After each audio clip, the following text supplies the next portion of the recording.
Hello, Penguin Operator. What are you doing up so early?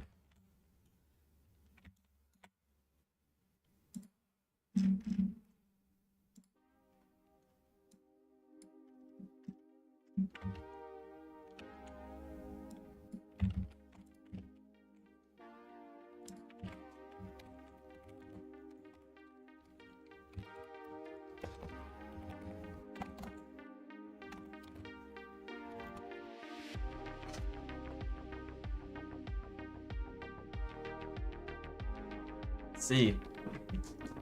Let's see. We're gonna go to renderer and we're going to frame data. Right, wait, I changed how this works. Yeah. And in here we're gonna do the vertices. Or at least a buffer of it. So we're gonna call it UI vertices. Yeah, basically what we are doing is just we're gonna make it possible now to start rendering quads from the UI. The UI will generate how it should look, and then we'll get the quads in to be displayed actually. What we'll need for that is the buffer. We need a buffer, so we can actually, each frame will have its own set of vertices, right? So we can just swap them out when they will be rendered. We need a buffer to store these vertices in. I actually read a little bit more about into C++. It's disgusting. I just say, fuck. I read into R and L values and how std vector just like I hate how it has like all of these assumptions about the constructor and deconstructor. Like I do write them also in Zig, but I make them explicit when I want to clear them. I'm already starting to hate them also in Zig. So, but in C++ they just happen. It's like, whoa. And I don't know, man. It's confusing for me because it silently made a copy out of a vector that I was assuming that it would just keep the same memory. And I was like, that's fucking disgusting. Why would you do that? But it's because of the constructor and deconstructor existence that when you create a vector, if you didn't do it, you would lose that memory. So I was like, that was a stupid workaround, but alright. Hello, Maggie or Omni. Omni pointing finger. How are you? Let's see, I got a DM from Anti. Bored Lucas, yes. I'm a bit bored. I'm not streaming on Discord, but I think it's fine. We don't really have anyone. Doing good. How about yourself? I'm alright, you know. Just trying to learn a little bit of. I'm gonna start doing C++ streams, so because I need Jube. But yeah, as I said, I don't know. Like it's so much hidden abstraction of logic that happens when I try to just do a simple vector. That I was like, why? C++ mentioned, yeah. We're gonna have a little bit more C++ related things. I don't know. I should be doing. I don't know, like either some useful application or I would do a game, because games I still feel like you can still put what you learn into practice. You can actually see that what you tried to create actually worked. Like that I would like to do something that is a little bit more either useful or than a game which is entertainment, where you still feel like you did something that resulted in what you wanted to happen. I wouldn't like to do just. I mean, there's some people find enjoyment from just making a huge particle simulator, but I'm like, but what would you use it for? It's cool, I guess, but I want a little bit more, you know. Let's see, we're gonna do the buffer and then that, and now we will have access to the buffer. Woo! We'll create a buffer here, buffer, and like so. And that means when we create this thing, we're gonna take in self. So we actually have the memory already, and then we can say UI vertices is equal. I guess I still would like to do this thing because I get the LSP. Can I do? Is it okay to do this in Zig? Hope it is. Thinking about automatic resource allocation, you just get used to whenever you use something that isn't that primitive, it's going to have some constructor and destructor vs. Yeah. It is. I mean, I guess you kind of just have to bite the bullet and accept that that's that's just how it is. And yeah. Or I would do my own kind of little thing, but I don't know. I've understood like C++ and its own abstraction is still pretty well optimized. That handwriting your own thing may not be that useful, to say. Same pattern for every type, so it's not too confusing. Yeah, I mean, the thing is I just dislike it's that it has the constructor and deconstructor. I guess it's even though I do also the init and deinit for Sig stuff, but I have come to more and more to the place where I just like I rather just have a function that does it than and then my memory allocate. Well, I guess I will have to see. I guess I shouldn't have too soon, right? I still would have to do a little bit more. I have been doing C++ for 2 years, then I stopped because I came across C and started to think about so differently of programming. Or I was doing C before C++ as well, and I wanted to go back to C, but then somebody showed me Sig, and I was like, whoa. But we'll see. It will be fun nonetheless, right? It will be fun, and try to create something. Felix, we got a new video to publish, right? I forgot about it. I just got too caught up about the like this week, a little bit over a week now. I have been thinking a lot about just what I actually would like to do or create, so I got a little bit sidetracked and wanted to do this, at least this video recorders. I want to get it done quite badly because I know this is something I would love to use. Or video, it's a recorder at the same time, but it's an editor primarily. Yeah, for memory safety, I'm a bigger fan of linear type solution where you have to keep using the value until you deallocate it. Yeah, but I guess it will be a I mean, learning is still learning, knowledge is knowledge, right? It's not that bad, and it just makes me think deeper about how different things do stuff. But yeah, not the greatest start so far to get back into C++ because I never actually thought about how std vectors works, right? I just was happy that they did, but now when I have started going more and thinking about how I want things to work with my application, deeply thinking about it, it pisses me off that the vector does something for me without me knowing about it, so now I'm trying to read into it and see why it does the thing it does, because it's annoying. I'm like, why would you do this? No!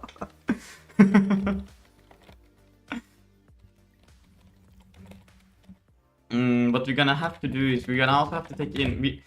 somewhere we need to say how this UI... I guess we could... I don't know where this should really live. It's a little bit weird, right? But I guess we could take it away from... where did I put it? I put it somewhere down here. I know I did.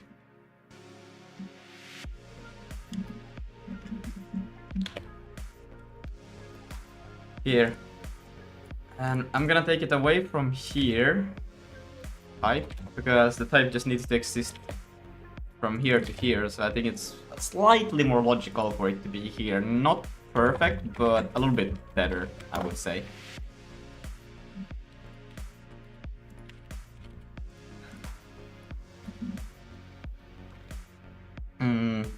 Learning is mostly just learning common practice and forcing yourself to use it instead of the optimal solution. Oh my god, I hate it.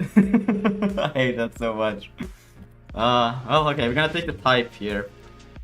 The UI vertex, and then we want the physical device that we do not get in with this init.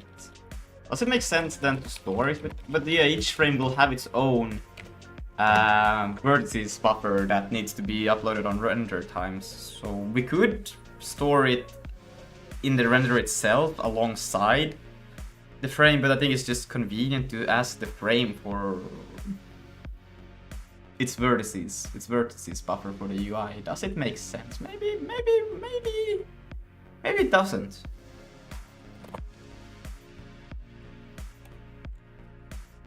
Whoa. The thing is, common practice changes every C++ standard law. Within the concept, semantics have replaced the most class polymorphism. Yeah, but it's backwards compatible. No, but I would like to still continue on with Zig, doing project with Zig, right? But just to get a job, I would have to do C++, right? So I will be doing that. I think what we can do, we can take this.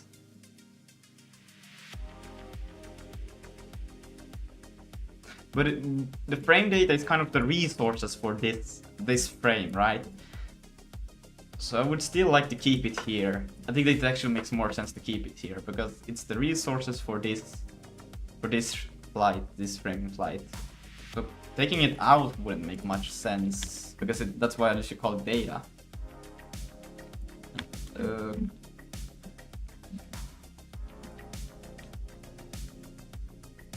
Yeah. I wouldn't like to do it.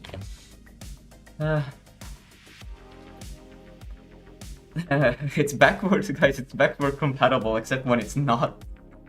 Is it like for real? Like it's like sometimes it's not backwards compatible because usually I understood they are like very hard or keen on having it backwards compatible. So I would be surprised actually if it wasn't now that was always the case. I would be like, what? Let's see, but we're gonna take in the physical device then. I think physical device before logical device makes sense. Physical device evolves. And then we have to also take in it then over there. Const physical device is equal to an import of physical device.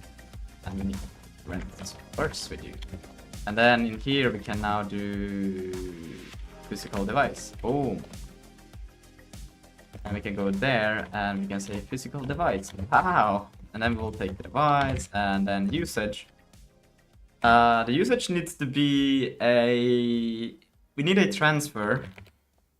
Wait, is it destination? We need a transfer. It is destination, right? True. And what else do we need? We do need it is a. I guess you could call it a storage buffer. No, it's a vertex buffer. It's true. And we also need the is it address shader device address bit because it will be used as a address for me. Boom. Yes, it will. True. And then we do that, and we do a little bit of that, so we get a little bit of a nicer look at this thing, and LSP is not very happy to highlight shit at all. Frame data. And then what else do we have here? Data. The actual data we want to give it. I don't want to give it any data right now. I don't know what it's gonna be. So can I just... But then I need the size. This is just a buffer that needs to exist without a... Do you just give it an empty... Like, what the fuck do I do? Just an empty... Okay, because this... I used to just give it... initialize the buffer with a size, and then you had to upload it separately. Harold has made a modification to it that you give it the data to begin with, and then you... there is no upload. Okay. I mean, I don't really like. It's not that bad that you give it the data in the beginning, but when you do need the change this buffer, it's a little bit. Should I go with that? because now I could just create a empty buffer, right, or an empty data that doesn't just take the space and to initialize it with it, and then I would copy it unnecessarily. It just doesn't matter, but it would be empty, and then I would update it separately, or I would just say init just creates the buffer. You don't provide the data. If you want to do the data, you do the data afterwards. I would. You already have. I think that makes more sense, right? You initialize, you create a Vulkan buffer, and then you provide it with the data that you want to use. That makes more sense, I guess. It's never been the case entirely. There's an entire Wikipedia article, compatibility of C and C++. Huh.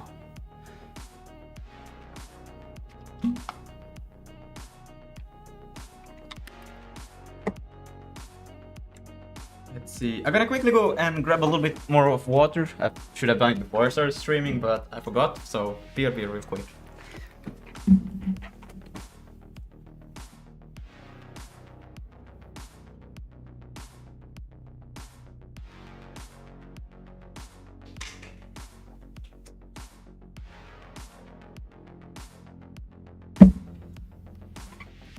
Alright, I got my water. So, what we can do here now is, let's see, how many calls do I have to it? I don't have many, I have...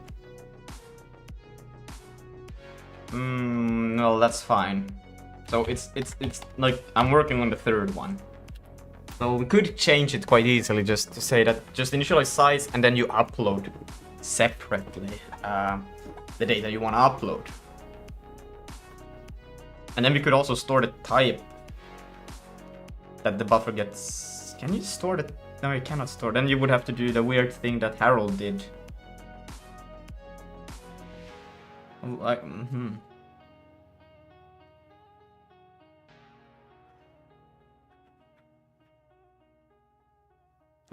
thinking a little bit, but...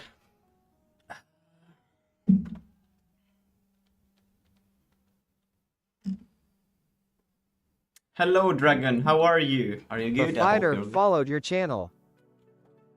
Buffy Derp followed your channel. Thank you for the follow. Very cool. We could do like it initializes with the actual. You provide the elements. You have the type, and then you say amount, and then you upload it afterwards. I think that's a nice separation because that's actually the case that I need right now. So I can just you say type.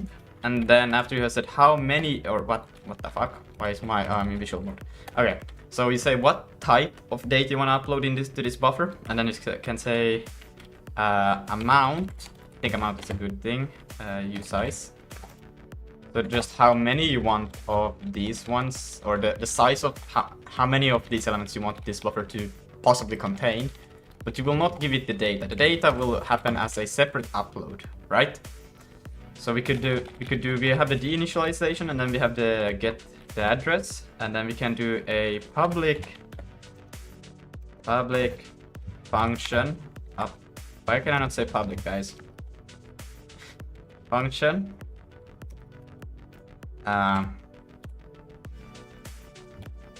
Upload. I can just call it upload. I don't even need to call it upload data. You just upload. And it can return an error void. I guess we could give it an enum return, but I don't know why we would do that. And in this thing, we would take in the data, which will be of... Well, could we ideally store the type, right? It would be really nice if you could store the type. Because I think we can, but I don't know how you do it. Let's see, I'm gonna do this. Is there... Because then we could always check that it is the right thing. Is there a way to store the type on init so we can reuse it or upload later? Because then we could just, we wouldn't even have to redeclare. We could just see that, oh, it's this thing, and we can just make an array out of it, and then during compile time we would also know that you're uploading the right data to the right place. Well, we could also make it just a void, so you can upload any kind of data, but I can think that then you would just do bytes upload or something like that. Generic struct. Let's see, not as a field type don't exist at runtime. Two-way. Public function buffer. Okay, this is the thing that Harold was talking about or showed. Usage buffer. Okay, so you would do the type there. Okay, store just the stride shortest diff C shape. Use. Okay, yeah, we could do size off, and then you would upload, and then you would slice as bytes. It takes the second option. Buffer only ever needs the byte size, not the type. Yeah, I guess, but you would still have to do all of this anyways. I guess you could cast it, but it's a bit annoying to always do the cast, right? I would change it to this. I think I would change it to that, and then you would do a return. Yeah, we'll change it to that. I think that makes sense. But can I call it? Okay, can I call a function the same thing as that thing up there? That's okay. That's funny. Okay, and then we'll take in that will still be the same thing. It will buffer comp time type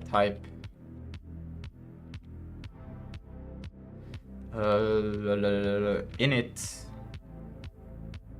Wait, I need to see this a little bit easier. What is it actually do? You have a public function buffer with that returns a what?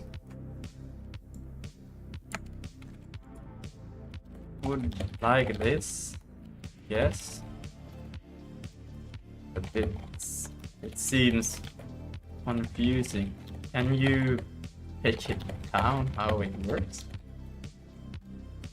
Because that would be nice, but I can't see like how does that one work. It's a generic structure. Buffer isn't a struct, it's a function that returns a struct type run at compile time, okay? It takes a type, yeah, defines a brand new structure, okay, which is the type. So it creates you create a buffer structure during compile time. Interesting. Upload, and then this okay, capture. When you write buffer vertex, the compiler calls the function with t vertex and hands you back a structure type where every t inside has been replaced by vertex. So const vertex buffer. In general, maybe it would just be better to do bytes U8s, then I wouldn't have to worry about this compile time magic. But then I would have to always convert it to bytes before every call, which also would be a little bit... Well, I wouldn't have to do it every time. Is the Gif Editor for Planetary Sigma or side project? It's a different project, yes. I might have to start doing C++ also, so Planetary Sigma will go on the side for until I get a dupe or somehow making money so I can continue on with that project. I was thinking of maybe stopping it, but I recently was like, I would like to continue, but yeah, I do need dupe, so... And C++ is like the best option for me, I guess, to get a dupe. So I will have to do some side projects for that in the meantime until... Yeah. But I want a GIF recorder, and this is just a tool I want in general to be able to use. So I thought it was a fun project to just start off before I transition to C++, just as a goodbye. Okay. When write buffer, the const vertex buffer type like init upload only accepts vertex. Yeah. Okay. So is it like the type itself? You put it at the top here. You do a public function buffer compile time t, and it's a type, and then it's gonna be taking the type or returning the type, not taking, but you keep it type. You get what I mean. Then we'll do a return. Resume, yes. What is resume for? I haven't used resume. Oh, maybe I have actually. And it's gonna do, during compile time, it's gonna return a structure that will now be this beautiful information over here. We're gonna have the handle, memory device, and then I guess these things here, all of this would move inside of it, right? It's a little bit weird of an indentation, not gonna lie, but I guess, what the fuck? Is it like this? Whoa. No, I think I got it wrong, but it's okay. We'll get to it. Or is it wrong? Is it supposed to be like a...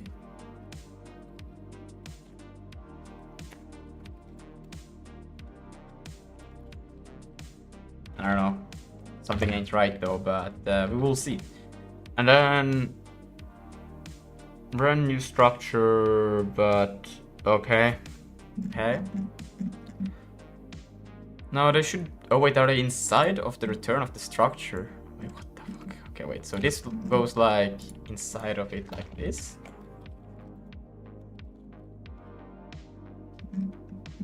Huh? It cannot be like that, that's weird. Wait, how do we give this struct?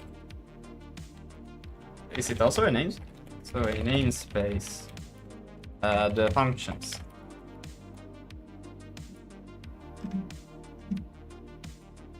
Yes, in Sigurd structure is both data. Yeah, so we do have. I mean, look at how I did.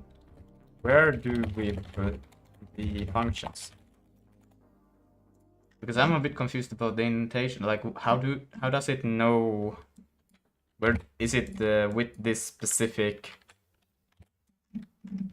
With this one, or is it outside of it after we have return of the structure? Like, where is it? Okay, now it's okay. It was probably like this, and then I cannot have that apparently.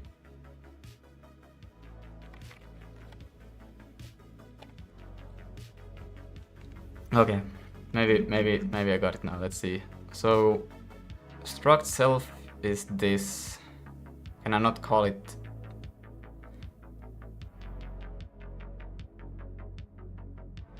Name for the struct being returned. Self. Can I not do const buffer? Even though the function name is also called that, so that's probably why it cannot be that. Or well, maybe it's fine. Maybe it works.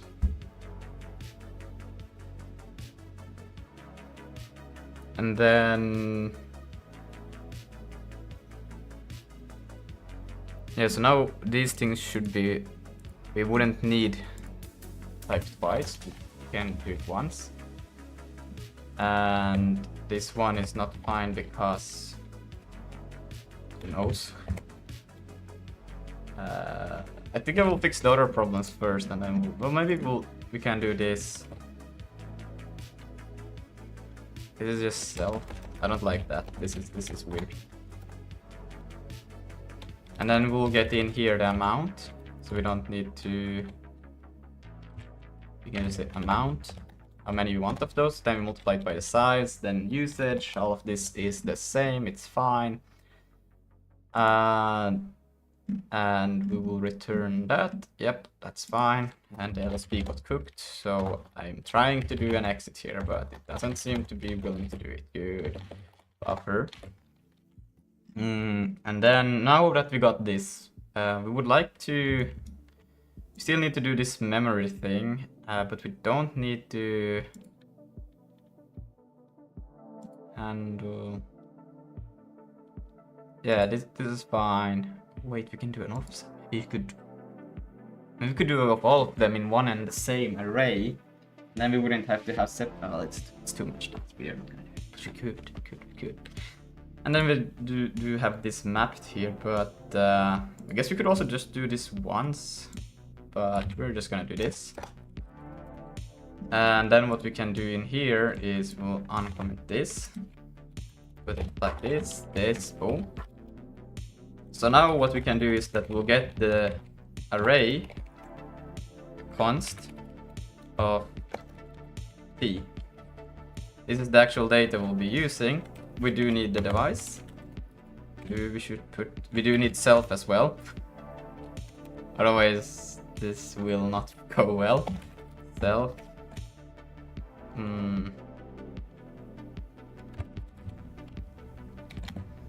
It's funny that self actually works though, because it's just like handle, so it's a simple copy. Then we'll take the device. Oops, I didn't mean to go there, I meant to go here. Device. And we do need the memory width that will come from self.memory. And then we create info. Then we would need self-info create size. Really?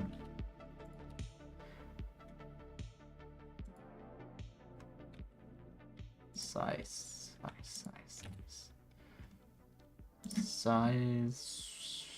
Salt v map size. Okay, I guess. So the size of the allocation, I guess.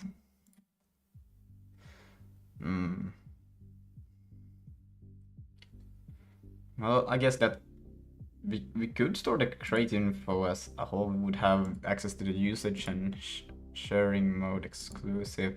But I guess the only thing we do care about is the size of the allocation, so buffer size, which use size. And then we can actually get that here. So size is equal to create info size. And then we can just do self size. And then we can do self memory. And that should be pretty much the same thing now. And when we create a buffer, it should work. But this was so weird. Wait, so this thing is a function that creates a structure of with this kind of type, and it returns this thing, right? And then somehow t exists persistently through, well, I guess it creates during compile time, it creates this with t. So whatever you specify in here will just create this structure with t replacing whatever type you ever passed in here. Yeah, and then it returns that structure from here. So this is actually the structure that gets returned. I don't like self though. I really dislike this self. But whatever. We'll have a few problems now, but that's okay. We will get this thing which will come from frame data UI vertex. I think that's fine. And then we'll have these UI vertices which are unused. That will be fine for now, just so I can jump to the next problem. And then this thing, init, will now require the physical device as well, not just the logical device. Yep. But I think I put it before, right? Physical device. And then... what? That can't be it. There should be problems. Good. Here. This... Holy shit. No way, it is T-Chef? Bro, how are you? I'm good, how are you? I'm good. Am I streaming the right screen right now on Discord? Yes, I am. Yes. Bro, I tried a little bit of C++ here again yesterday. And I was just... It was so funny because I got the reference to an STD vector, right? Wait, are you streaming the right stream? Yeah. Because I'm seeing Zig code right now. What? I'm seeing Zig code. Yeah. I'm still doing the editor. I'm doing C++, like a little bit of C++ on the side, and next project that we do is gonna be C++. But I was trying to refresh my memory, and I did some simple STD vector problems basically. And it was so funny because I got a reference to an STD vector, and I was like, if I just return the same vector, it should just return the overall class or structure, you know, that points to the same data, right? So I returned the same vector, assuming that it would return like just a copy of the pointers, right? Yeah. But no, it did a whole copy constructor and copied everything. I was like, how am I using so much memory? Damn. I was like, that's so cursed. Damn. Oh, but I guess it's had something to do with constructor and deconstructor, because in C++ they do have, like, when you go out of scope it frees the memory for you, so that's why it had to do it, so so people wouldn't accidentally like kind of like have, well, memory that would all of a sudden be unusable or something like that, or forgetting to free. So, and then I had to read into a little bit about L and R values as well, but I don't know, I really dislike that it just did it for me. I was like, I did a specific thing so I could just return the same address back. But apparently you can still like modify stuff to do it, but the problem is that you still have to write specific workarounds to prevent it from doing the thing that it shouldn't be doing in the first place. Illinois values. What are like? What are those? Oh shit! I'm so washed in typing on my keyboard. Wait, you're back now for like 3 days or so? Yeah. Sure.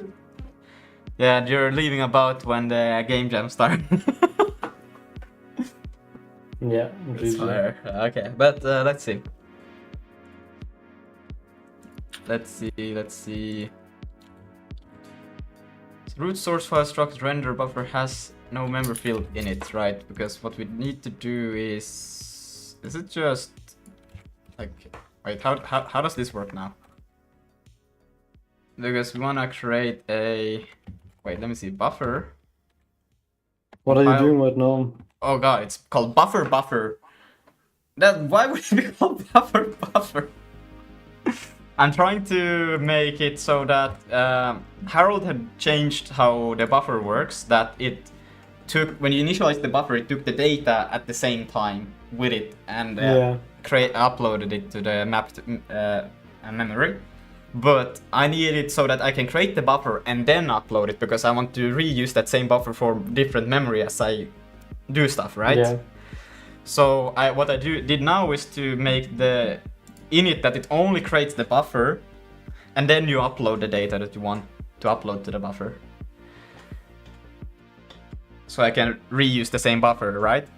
And in order to do it, because it's different data I want to upload, so I did this public function that you pass in the type that you want to create, and this thing creates a structure that is this buffer, basically, the abstraction of this buffer, that always knows what type you're talking about, so it happens compile time. So now we can use this type everywhere for every function call with this buffer, and it will always work with that, so you don't have to, when you do an upload, you can just say array of this type and it will just work, you know. I see you also switched to the Vulkan-Zig binding. Yeah, I said for this project, at least to Harold, because he wanted to use it, and I was like, okay, for Oh, why? That's not even planetary Sigma anymore. Okay. Yeah, no. I need a job, so I'm gonna switch to C++ or make other apps that are like a little bit more useful, and that is this editor that I wanna do. But how long do you think? Until I get that job. So, we'll see. But I thought you would do C++ after this. After I get a job? Or what do you mean? No, after this project. Oh, this project, yeah, I will do C++ after this one. That's what I'm kind of like. Yeah, how long will you do this one? This one until I can quickly edit a GIF and export it. Yeah. Wait, making fun of pronunciation of L and R values. I didn't know that. Okay. L and R values. Oh my god. Now I realized Eleanor values. Eleanor.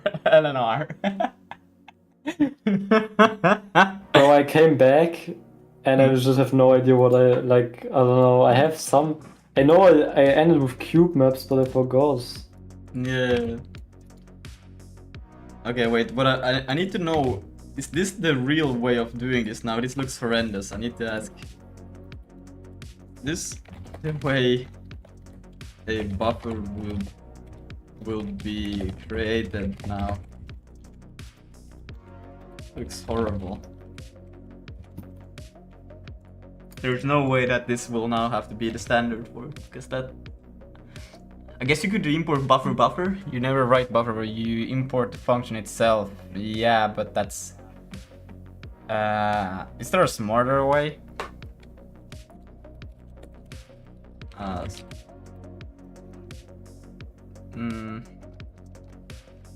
Smarter way?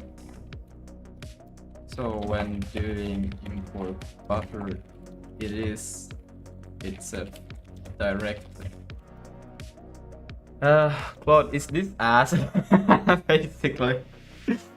No, import always gives you the file struct. The file can be function closest is re-exporting one level up. Buffer is, yeah, call init. Yeah, okay. I guess we don't really have another choice than doing this then. Okay. It's okay. It's just a bit annoying because you... But what do I store then? Because I cannot store a func... Okay. What the fuck?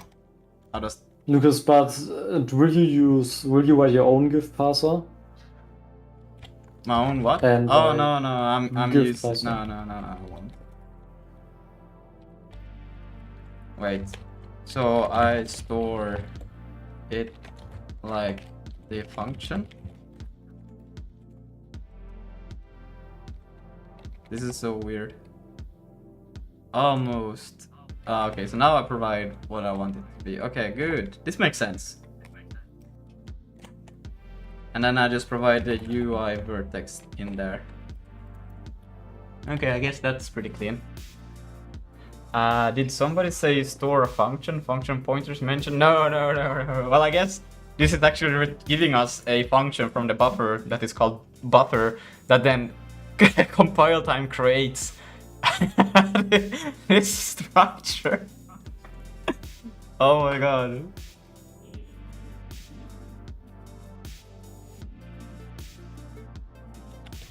It's awful, I know. And then we can initialize it here. Pretty fire.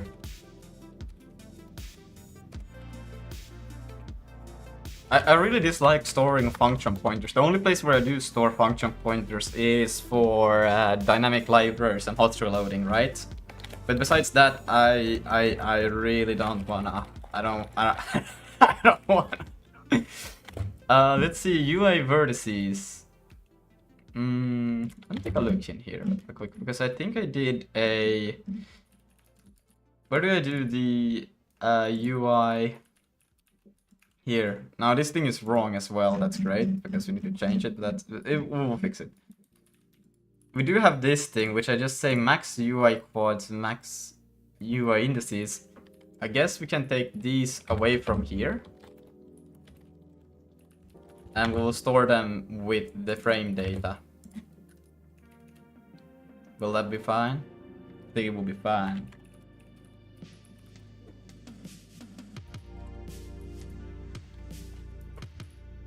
Because then we will also know const max UI vertices, which will be max UI quads multiplied by 4.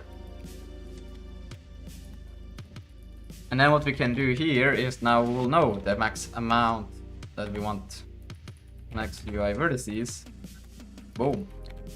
And then the physical device, boom. And then the logical device, boom. And then usage. Fuck, I just had it, and now I removed it. Damn it! And now I don't have the LSP.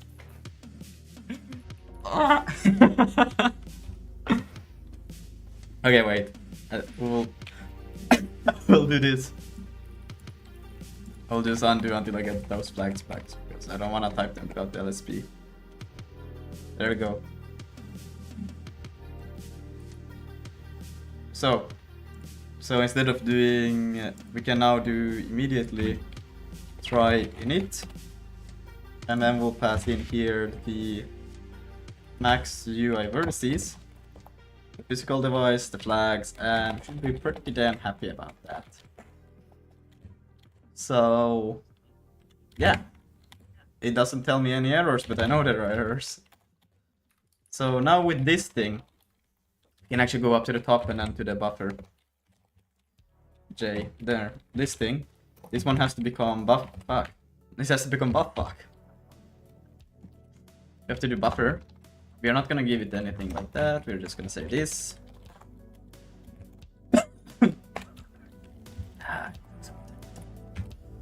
And then what we can do, I need water. Okay. Okay, so this one will be of it's just the indices, this, so it's a U32, 32, very simple, right? And now this thing, max, this one will be a bit different, right? Because we'll actually move this to the, like, called, wait, how do I, it's like this, no? Wait, like that, yeah. And then we'll put it down here because we'll do it afterwards. And this will just be a init.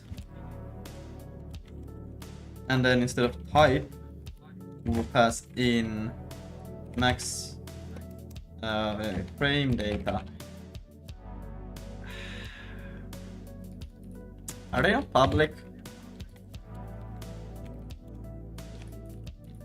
Of course they're not public. Wait, it's like that. Public, boom. Okay. So then we can do frame data dot max UI quads. And then we don't need this thing. And same for this.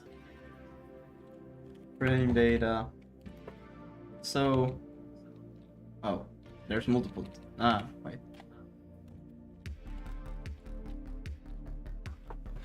Have you ever heard of Plants vs Zombie Fusion? It's my new addiction. Wait.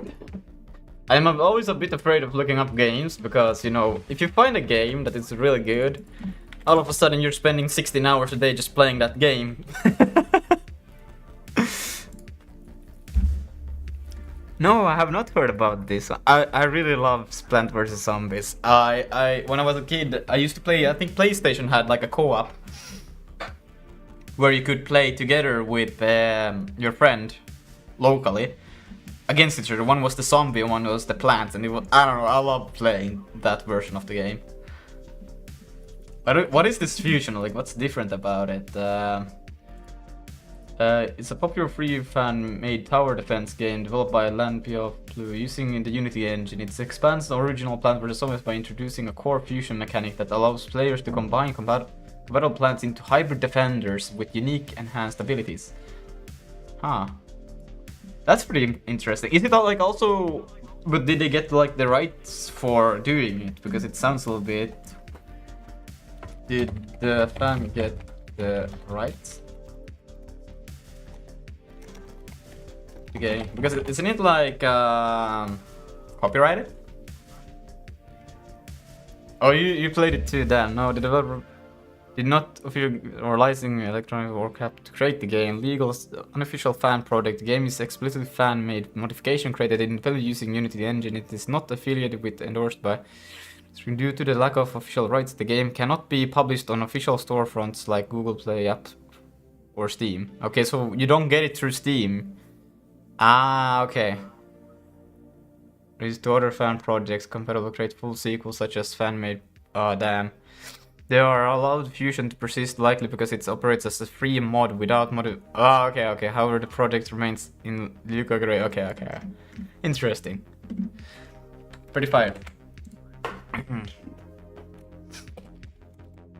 And then what we will do now is we will have the. I would probably also be too hooked on that game. I know I would. But I don't know. I was thinking if I should do gaming streams, but at the same time, I'm like, I don't know. I would so much rather just make the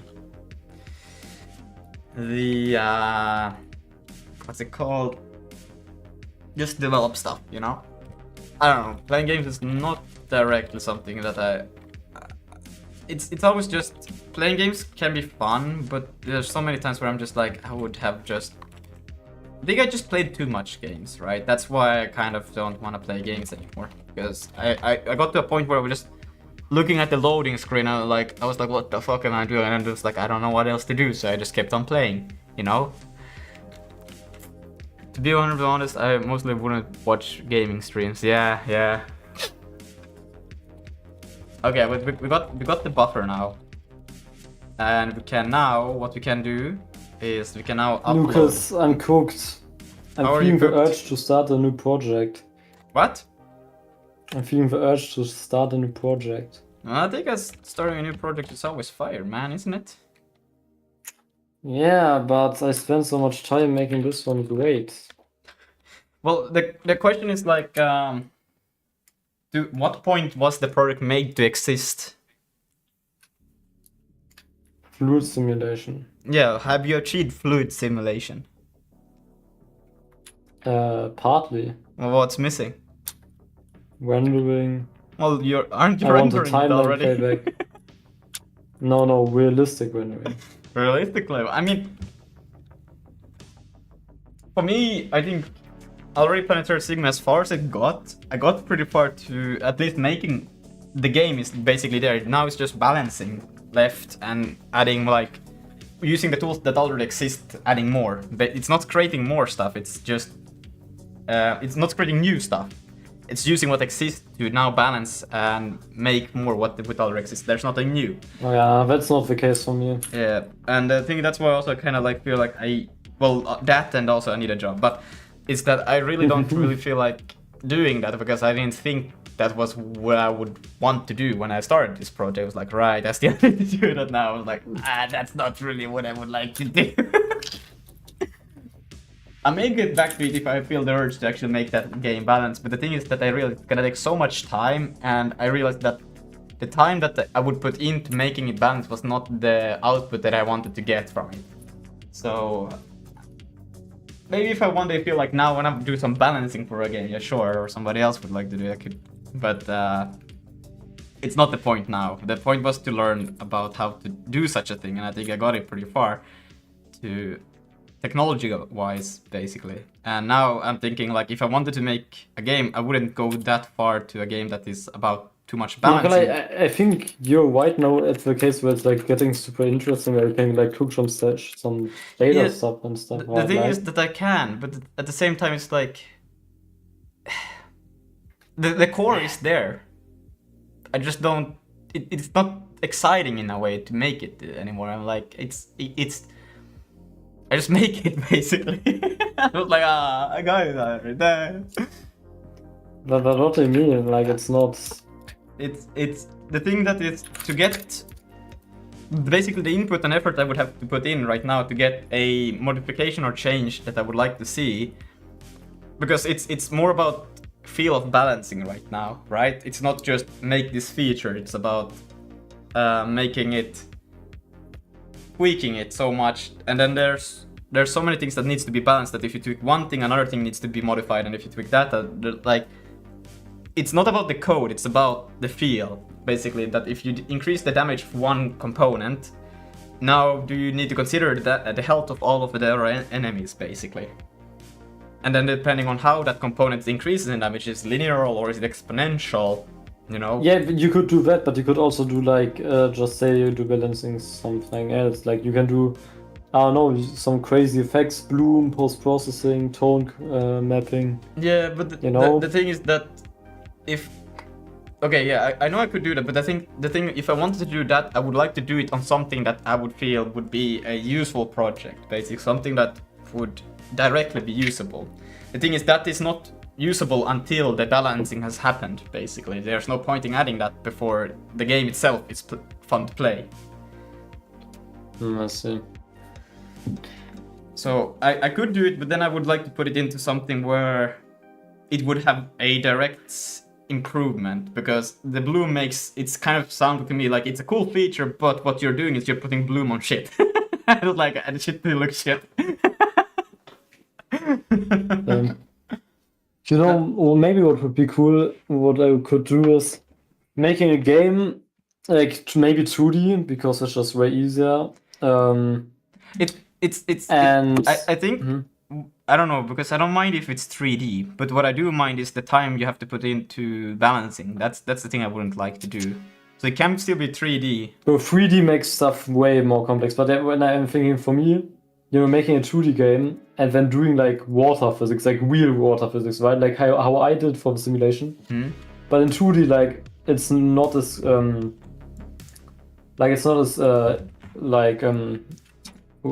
intensive. No, it's also to just calculate. the thing is, again, I don't mind how hard it is to make it. The thing is that what do you want to accomplish? And for me, 2D games usually are a lot more they are like boring. I don't like to play them that much as I like 3D games. So I wouldn't do that. I would find it like pointless to make almost. No, I think that's not the case. At least in like there's a few 2D games that I really enjoy, but they are. It's usually 3D elements makes it so much more enjoyable for me. I don't know. Yeah, but with 3D, like you wouldn't be able to accomplish this, right? Like it's my gimmick of the game to having like real water simulations in it. You wouldn't be able to do that in 3D. Why not? Hasn't it? Well, depending what you buy real, because nothing is real. Yeah, no, but like real physically wise, like simulation wise. Like in 3D, it's way too intensive to calculate everything. You need way more particles to achieve the same effect. Everything, right? Forces and stuff. In 2D, it's way simpler, and you could make like a fire gimmick out of it. Yeah. But depends on again what's the goal with your project. Learning. Okay, but then you get pretty much the same learning from 2D and 3D if it's a like simulation. Yeah, but I want to learn doing it, but I also want to create the best product while doing it, right? Like learning is still better, like, but like when I can learn, but then on the one make the better product, then I will just do that, right? Yeah. Wait, Yandra simulation be like you're putting bloom on shit. Yeah. Hello, Tuan Bao Doratom. Doratom? Yes, nail it. Is this Sig's AI? Sig's AI? I'm not. What do you mean by Sig's AI? Sig doesn't have an AI. Sadly. Sig is quite anti-AI. Well, anti, I think is a strong word. I don't know. They do not like AI PRs, that is. Let's see. We want to do the...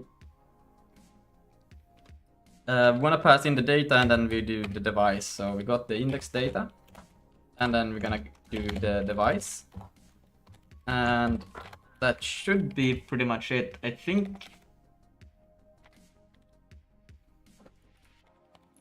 we can still do... I'm gonna remove one of those. And then in here... what's wrong here? Expected 3 arguments, found 4. And...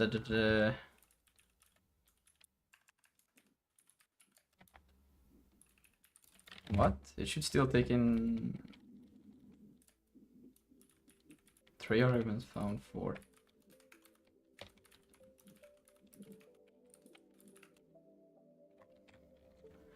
Right. No, we... why did it go so far back?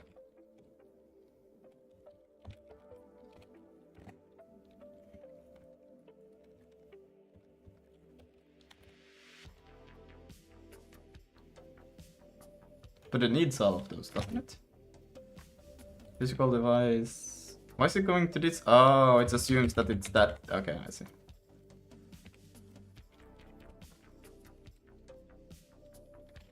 and expected 500 pound. Okay, now it's more like it. And we added, which one was it? It was we have the usage and then another property flags. Wow. I'm gonna do this until I find that it's wrong.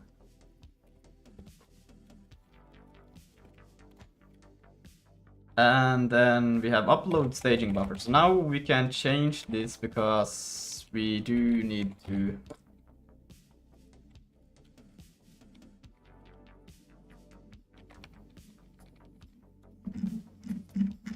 Wait, this is in image, right? Yeah. Oh, what the fuck?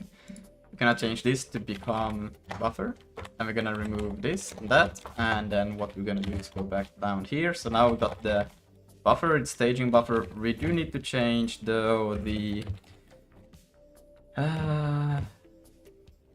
not that I meant, because in here we do have the image format. Yeah, okay, yeah, that makes sense. So buffer, we need to tell it what kind of buffer, and it's just using U8s, right? So we're gonna do that. We can remove that. And how many do we want to upload? Well, we got the data already there, so we can say data dot then, and then I don't know why the fuck we got it green.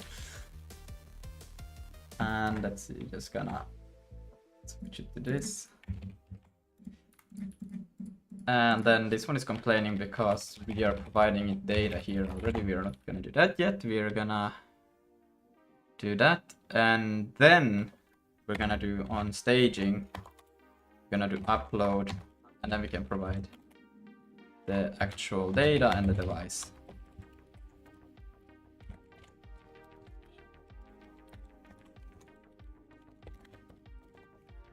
And then we will begin immediate transfer, and then we'll copy the image, and then we'll make it ready for shader read. Yeah, it's all good. Anything else that is problematic? Oh, upload. It didn't like this, probably because its array requires address of, and a try. And that seems to be pretty good. Except that it's not. Right. The root source file struct. Render doesn't have that anymore, that's true.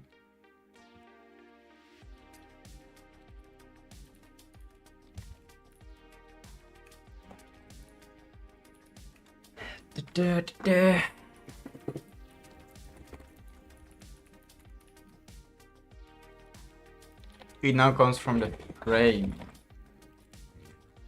This one will be like the middle ground where we'll transform it, but I don't really like that it comes from there. Well, I guess we could do this, which would make sense. We can do a so other things can access it. Public UI vertex. And that will come from frame buffer data UI vertex.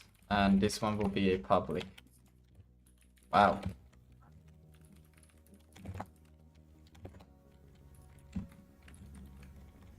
Why did that get there? Why is it there again? Fuck, that was so weird. And yeah, renderer. I cannot just jump to that. Good. And then they're public. Lucas, do you have the vertices of a cube? I actually do have in my other projects. Yes, I think I actually do not. But I do. Well, I guess you can still decipher it from there. But it's wait. I know I do have it somewhere. Ah, there's box. Yeah. I will send you. Oh, but you have indices. But you don't need to use them. You can just take the vertices. Or do you mean that you want that? Because this is, you can still just use the same logic. You just cut off the color UV and you yeah. Yeah, but I'm not doing indices. I'm doing like a just normal drawing. But it should still work pretty much in the same way, no? I mean, I think they align up to be, even if you give them in the... Well, no, actually, you do need to, yeah. But you, like you can... it would work, but I don't know, it's simpler to do it without. I will still send you it. Alright, fix. Upload as file, bruh. I put the... Now the code stuff in there, but you can still extract what you need from there. I mean, AI is pretty good also at just doing it for you. I don't know if it's worth doing this by hand. I wouldn't do this by hand. I would be like, hell no, I'm not. I did it once by hand. Yeah, because you do know what each vertex mean, and you know you could do it, but it's just gonna take you like at least, I don't know, 15 minutes to write it by hand, and or maybe half an hour depending on how much you want to think about that you're doing the right position.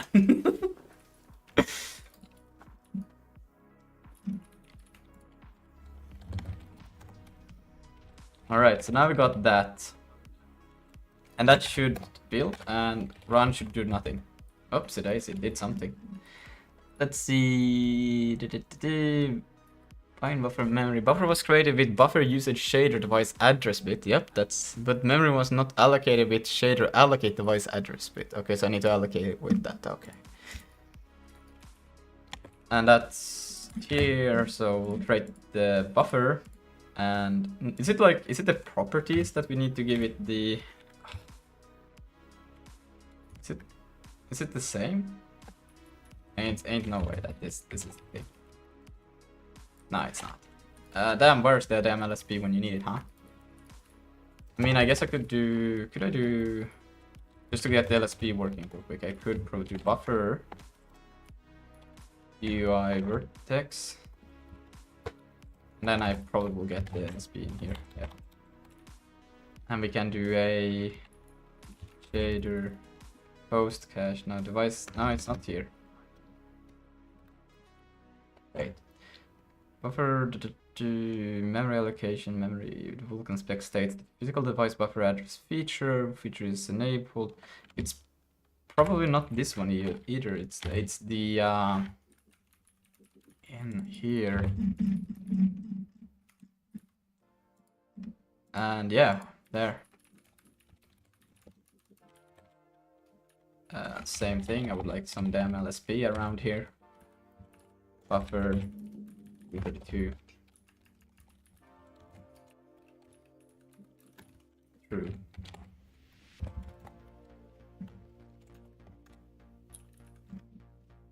Same still somewhere. Let's see. Buffer was created with usage was not allocated with. Wait, is it because... Hold on, let me go and take... How has Harold made this thing work? Usage is there, memory.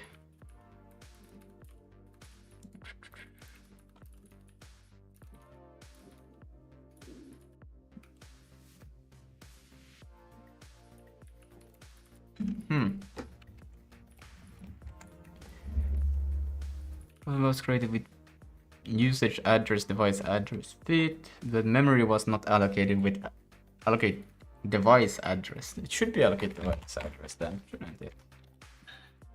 In here. Device local host coherent.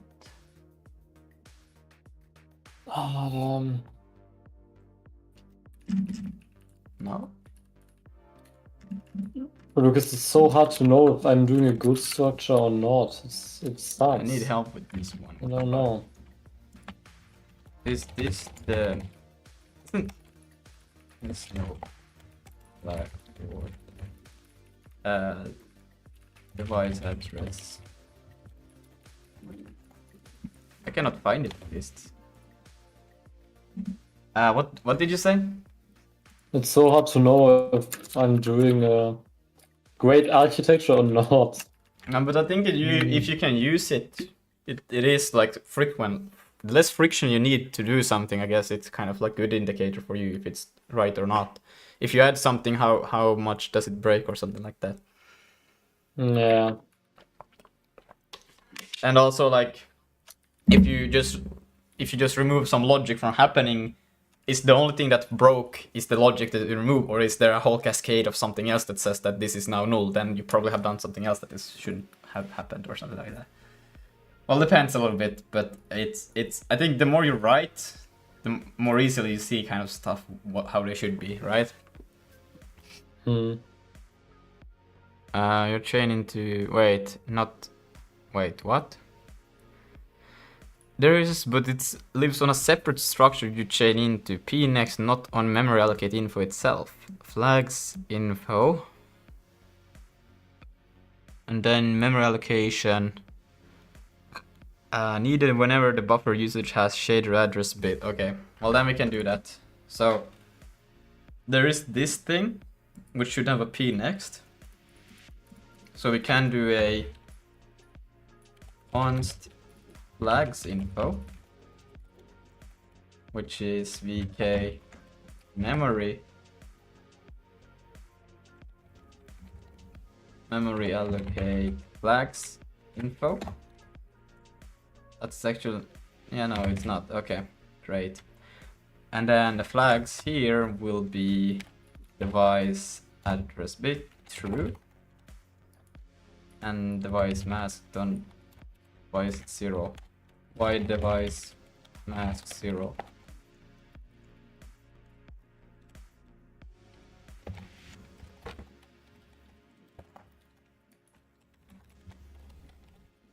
Why can I not press the right button? There, boom. Alright, wait, that's the wrong one. Oh my god. 0. Okay. And that should be null otherwise. I guess this is a little bit, but we could actually do, we could do this thing. It's for multiple GPU devices groups. Okay, I don't do that. Bit mask of which physical device group in a group that allocation applies to. Wait, you can take from a different physical device the address. Whoa! It's only read if device mask bit is set in flags, otherwise ignored, and Vulkan and Sig makes you write it because the field has no default. Wait. You could combine the addresses from different physical devices? Nah, that's weird if you do.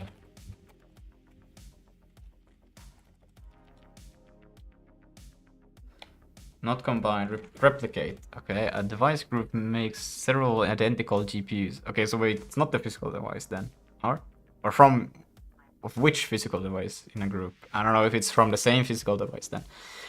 Think old SLI Crossfire look like a logical device. Device must picks which GPU gets their own copy of the allocation, each in its own local memory. Each GPU still sees its own address. It was built for alternate frame rendering and is effectively dead tech today. You will never see it. Say it. Them. Said. Well, I guess then. It's okay. But what we can do instead of this is that we would normally have done allocation P next there. So what we can do is here, P next is, does it need to live that? It's just for the creation, yeah, so it's fine to do it like this. If we can do this, if usage shader, if there is this, we will do one of these.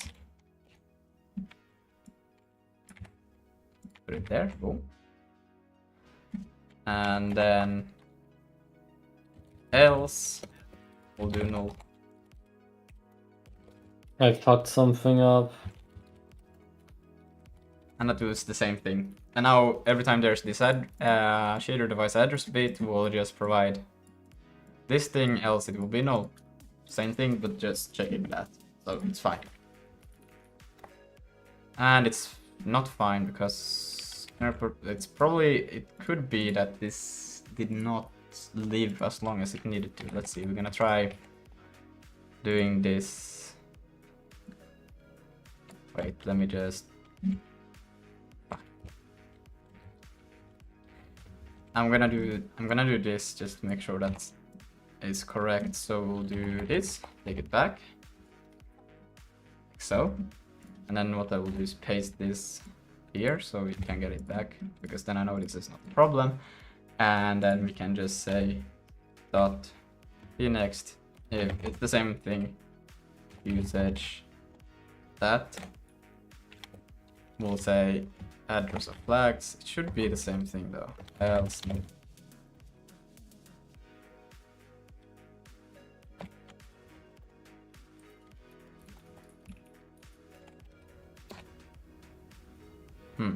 seems like it wasn't. Okay, that's fine. Interesting that this didn't work, because it should live... no it doesn't. But it should still live in the binary.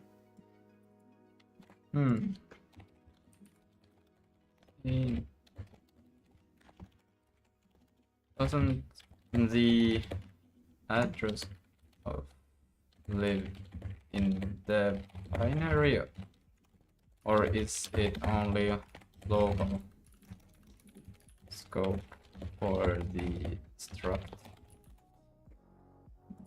Because I think it should live that long that we should be able to do this. Two separate things broke here. So the compiler has no idea what type should be an anonymous literal works. Okay. The lifetime lives in the binary only when the value compile time known. Otherwise, it's temporary that dies at the end of the statement. Your happens to be compile time, so the lifetime wasn't the problem here. Inference was. Okay, so you need to know, it does needs to know its type. So I guess this could work. We can try again. We can take this, and then what we can do here, wow, look at that. Oh. Okay, and then what we could do here is that we could specify vk memory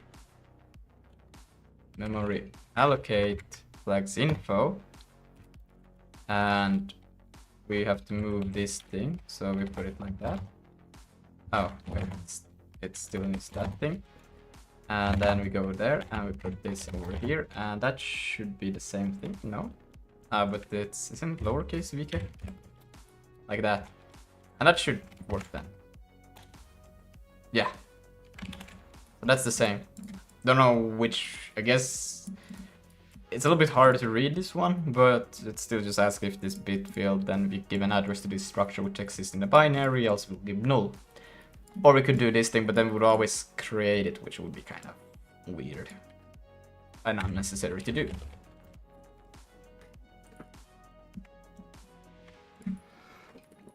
Okay, so any opaques means that it didn't just understand how to read this shit that I gave it. Okay, that makes sense. But now I kind of made that thing and it... yeah, okay. It couldn't infer it. Okay, let's see. Mapping memory without memory property host visible bit. Oh. Memory has type 0, which has... yeah, so we do need... map memory without memory property host visible. Memory has the type that the memory must have been created with memory type that reports memory property host visible. Okay, so if you want to map the memory, you need host visible memory. Yeah, that makes sense. And I think that's not something I want to infer. I do this here because I don't... otherwise I would have to take another flag field, memory allocation flag info, which I already think is confusing to have this whole thing, which I don't even use. But for this is a usage case, so we can that one we can be explicit about when we create the buffer. And I don't... is there any case where I don't want it? I pretty much do want it. No, wait. Yeah, no. Wait, do I? Well, this is for the UI index buffer. So I want to change... whoa. I'm gonna do here, and then host. This... where is it coming from? Or is it from the memory properties? Oh yeah. Host visible bin. Wow, double equals. No, that's crazy. Alright, and then we still need to do one more for the vertex.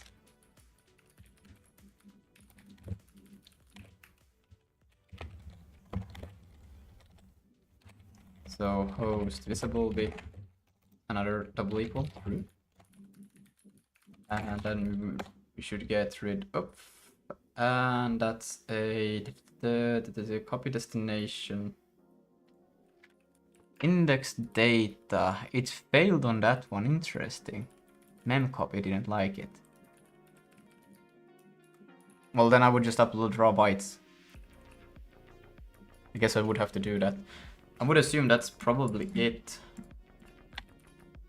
Let's see, we can go to renderer, and let's see in here, because it has the... This memory exists here until I still complete the upload, so it shouldn't be a problem that it's during this execution call that it dies. Which is weird, because this all should be fine.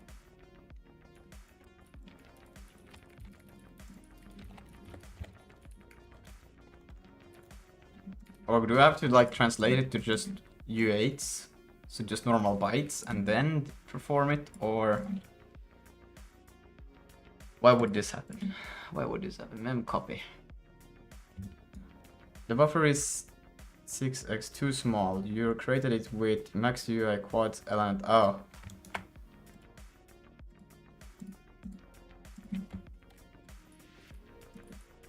Let's see. Max UI indices. No, that should be fine. Oh, but then I iterate. No, because I should iterate per quad. This one should have 6 times. Yes. UI quads. And then for each quad, I do quad index. That's fine. This should all be fine. And then the index. That can't be too small. Is it really insisting that? Elements line 149. Oh wait, here max UI quads. Right, these are the indices. Okay, then it makes sense. Okay, there we go. We're back with a simple triangle. Crazy. Okay. Then we can do a git add in between. What should we say? Better buffers. Git push. All right, so we got them. Now what we can actually start to do is in the main, we can now create this and we can upload the vertices. So we could actually do a quick one. Let's see. Whoa. Whoa. So we'll do one quad, right? So we'll do position. It's gonna take in like this. I think this is fine. So we can do... how I'm gonna do this right? Which order does it draw? I mean, well, I can actually ask AI to just generate this to me. I wouldn't need to do this because it should be automatic. Then you quickly do a simple quad.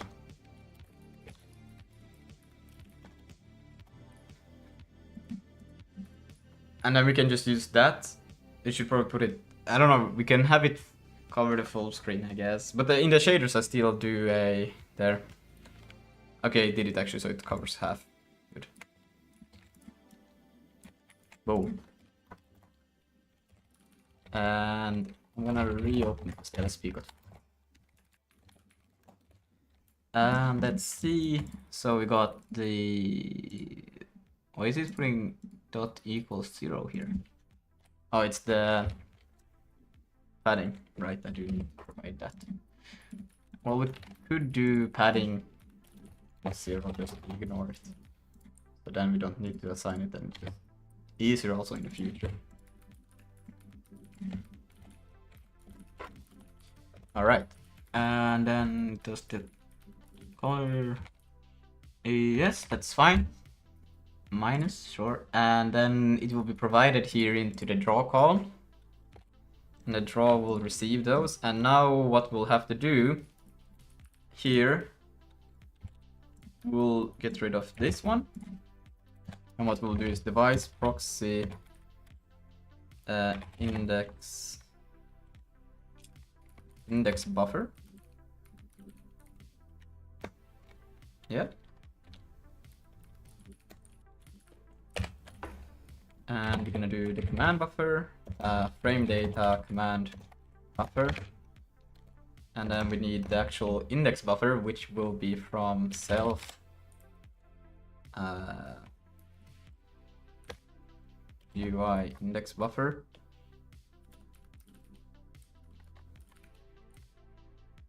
Yeah. Wait, am I doing this right? Handle. And then there should be a index type, which I do not have the LSP for, actually. But I don't know, let's say U32. Okay, good, it does.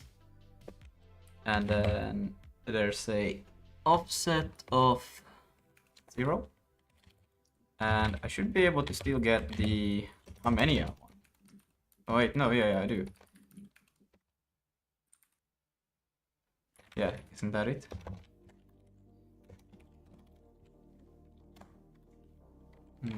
Offset got this 0 and the type. Fuck, they got swapped. That's okay, we will fix it. 0.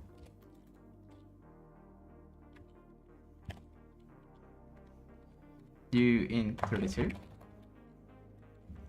And now we have bound that, so now we can do a device. Shit. Man, we might have to change a few things. Bind. You don't do bind. Vertex input. Bind vertex buffer. Do you actually... How does it work? Because we're gonna... Oh shit, we need a push constant to do that. Yeah, we do. We're gonna need to take the address from somewhere. Okay. We're gonna change it so we do have a push constant. Then we need to set the push constant as well. Yeah. That we need to do. So we're gonna do that. Woohoo! Let's see. How did I do push constants? We're gonna do, when we create the shader objects for these things, just the it's just the vertex that needs it. Yeah, just the vertex one. So in here, push constant range.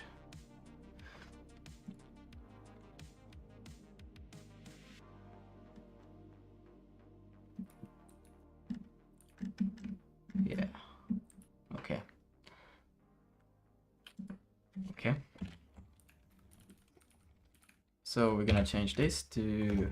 We should have LSP, but apparently not.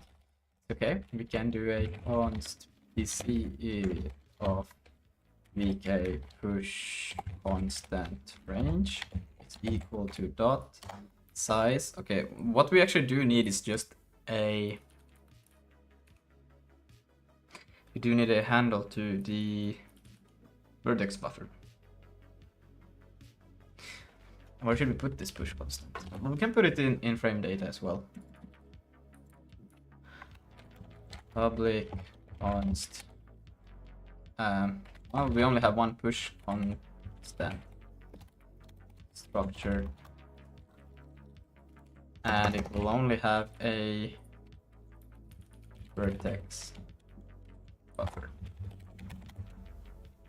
Now we can do vk device address.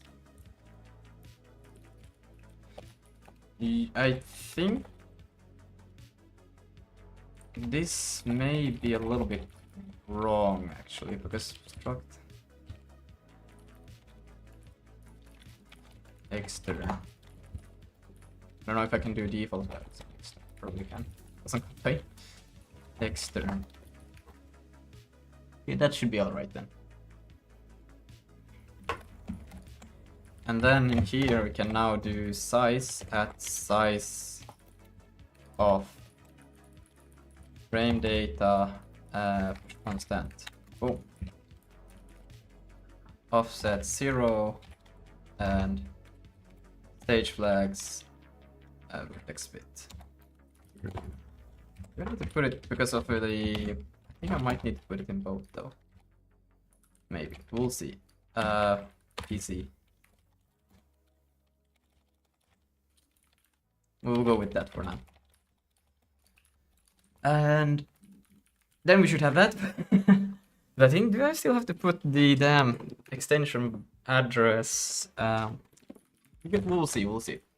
So we are here, right? And then what we can do is here, we will bind the index buffer and we'll also bind the, well, we don't even have to bind it multiple times because we don't bind multiple push constant, but push constant.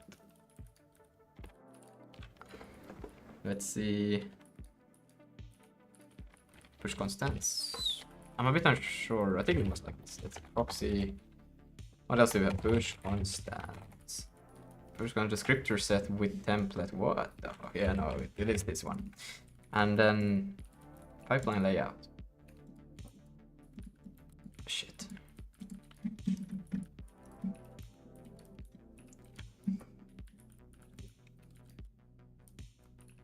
No, wait, pipeline layout. No, I don't even have those. Oh, wait, I do have. I need to create. I don't know. Have Harold already done this for me? Or should I now do this? Let's see. Because we do create the... Don't you need... Elliptic. Hello, Elliptic. How are you? You just joined? How long have you been here? Hello, this is now an interview.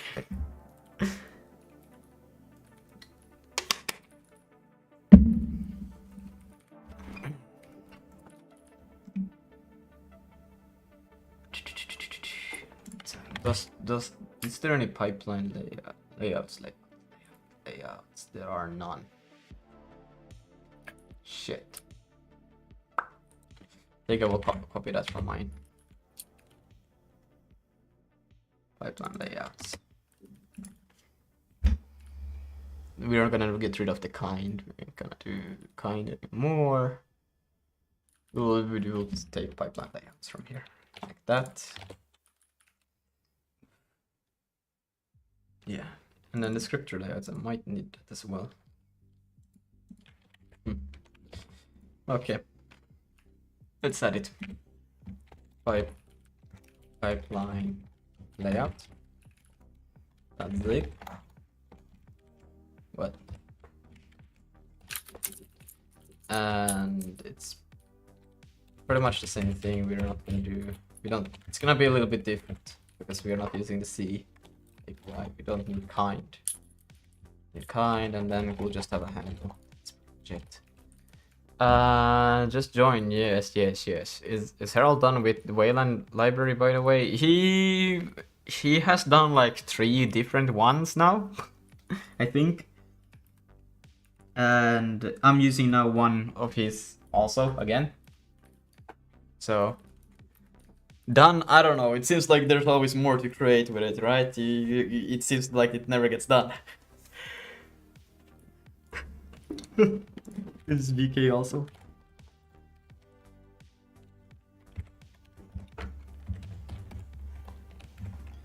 VK pipeline layout. And we'll take in device, makes sense. Push constant size. Oh wait, there's the range also. Now it is starting to feel a bit weird.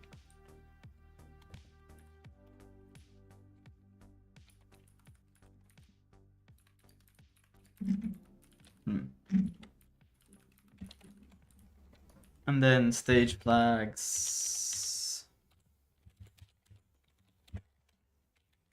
VK stage flags. Scriptures layouts. Yeah, we need the layouts. Could take in VK script. Why doesn't it give me any LSP the script? Okay, what the fuck? I'm gonna just save it and call it so we get it. Oof, Sound about right. I wouldn't want to write one because of that. Yeah, for real. No, but I'm pretty grateful for it because I don't know. It's a lot easier to use the things when you just have what you need. You know, there is no extra GLTF or SDL. They have so much stuff, and then it's always weird to like kind of you have to do all of these. You have to pass function pointers to get to initialize the surface or whatnot, or try to keep it decoupled and whatnot. But when you have your own window manager, it's just a lot easier because you also it's not like that many files even. It's pretty little to get the basics, so it's fine, you know.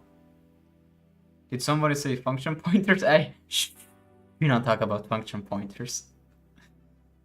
Nobody here likes function pointers. I mean, honestly, it's quite funny. The first time you learn to think about like functions as functions pointers, right? It was so freaking cool just to store an array of function pointers that you could arbitrarily do whatever you wanted with. Nowadays, it's like, oh my god, please, please don't.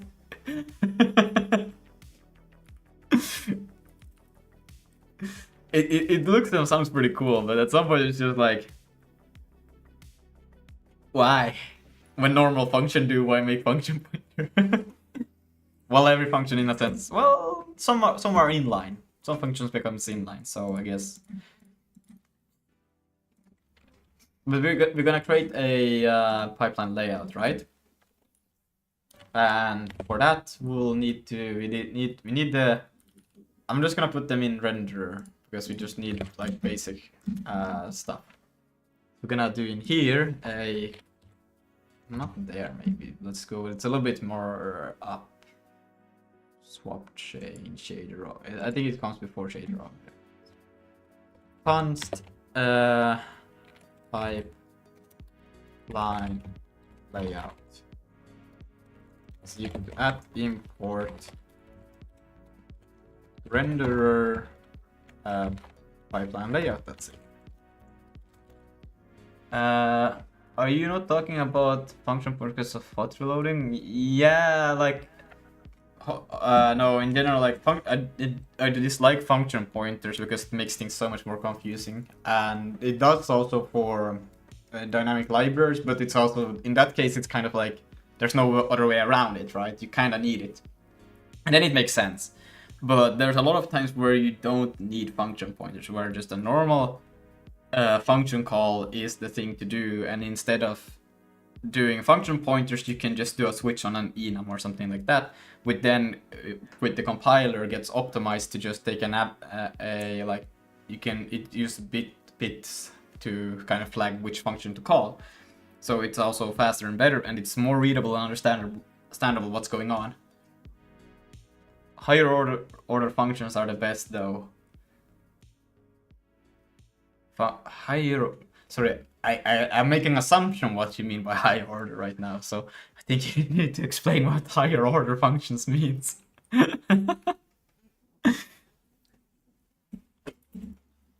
Folding and zips and stuff. That didn't make it.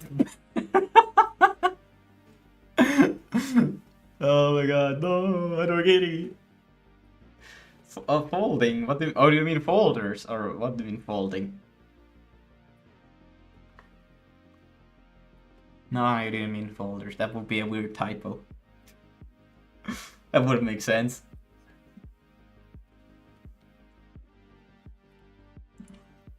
You're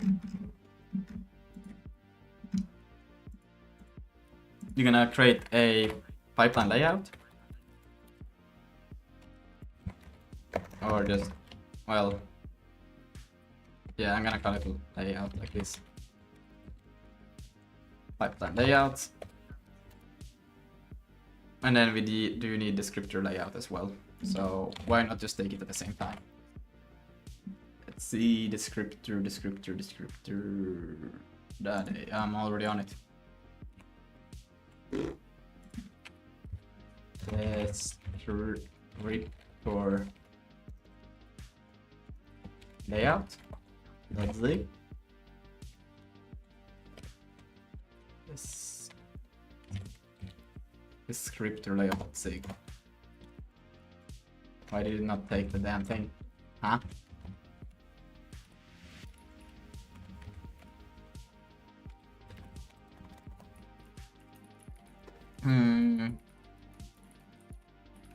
Origami? What does origami mean?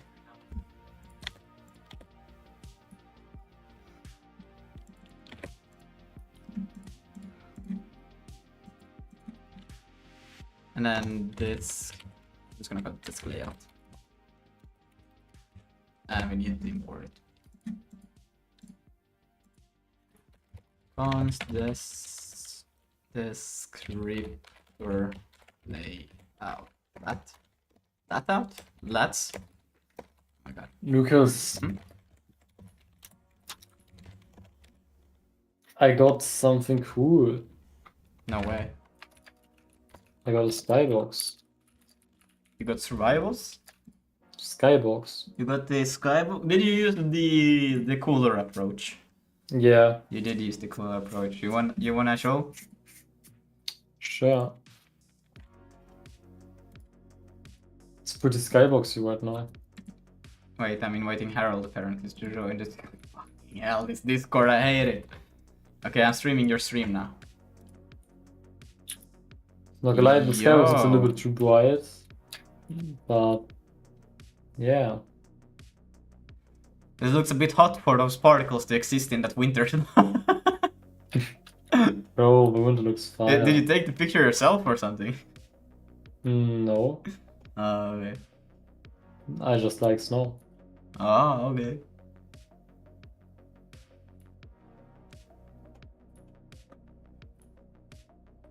Let it cook.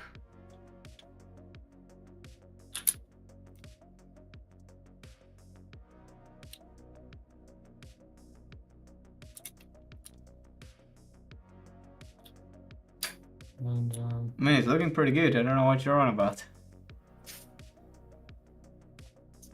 I mean, yeah, it's decent. Yeah, but there's just stuff in the code that annoys me. And I have no idea how to make it better.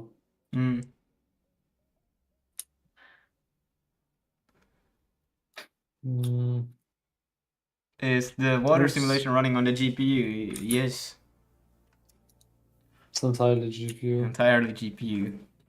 Wait, full takes a function pointer with 2 arguments, a binary operation. Wait. Full takes a function pointer with 2 arguments, a binary operation, and initial value, and a list, and returns a binary operator applied sequentially on that list. What?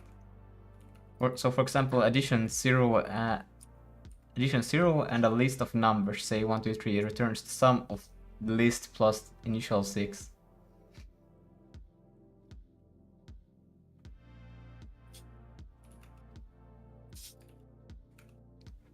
What? I have never done that.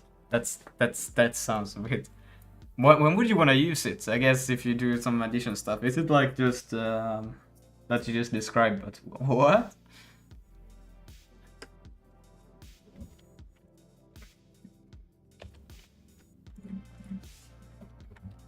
Okay, let's see. So we'll have the descriptor layout. Oh.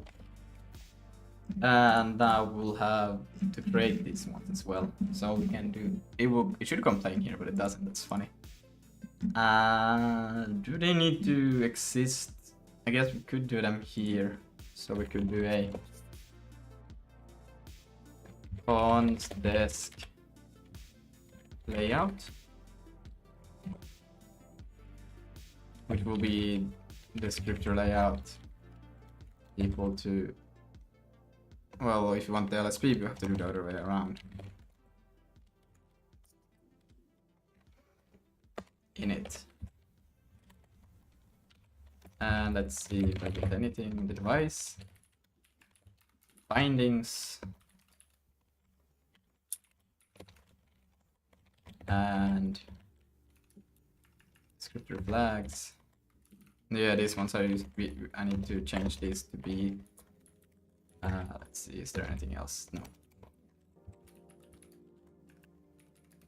And then, let's see. Poll is basically burrito. It's a pattern which for some cases can abstract over for loops. Ah, okay.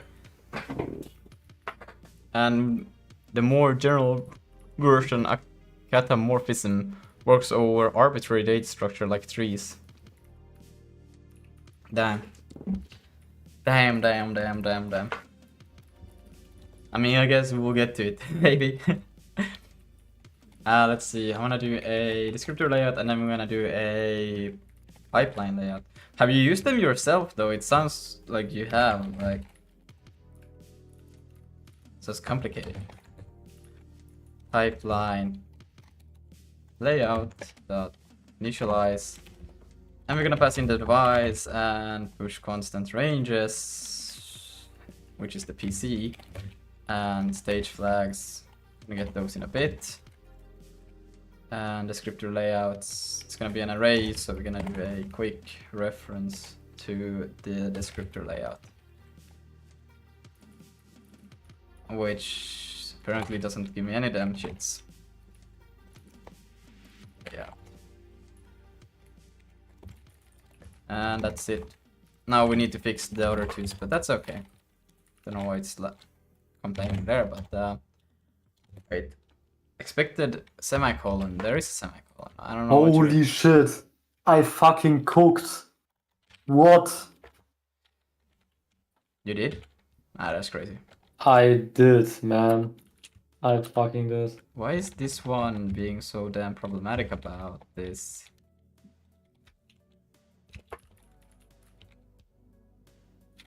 Oh, I see.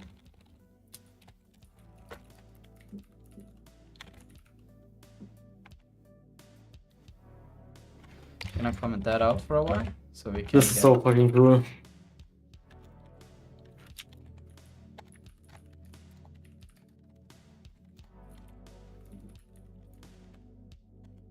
Good.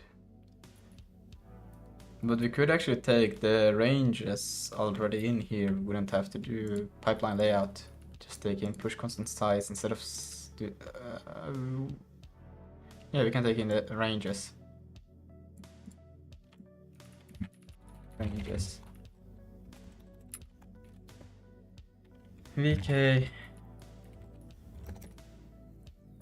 Push constant range.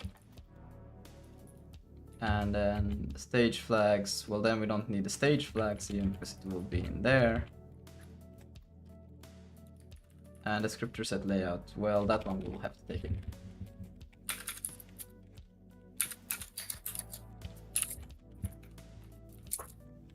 VK. And we don't need to do that, it will understand it. Ranges. Push constant ranges and then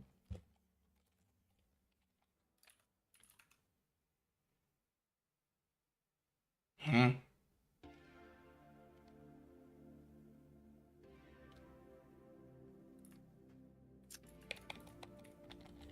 guess what we could do is we could make this to a const array push ranges, and then that will be the same, and then this will automatically just become push constant ranges.length. Yeah. Okay, what happened in chat?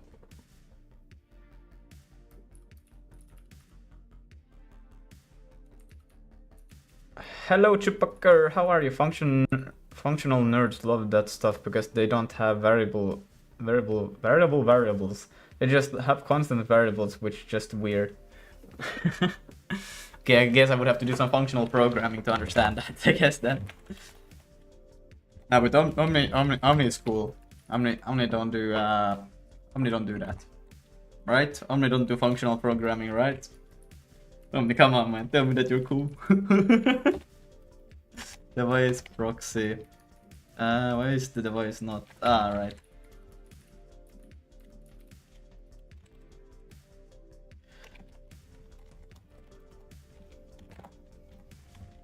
proxy create pipeline layout. Create pipeline layout. Create info in the allocator. So the layout, info and null. And doesn't it need also something that stores? How does this work? It takes in and then it returns the layout.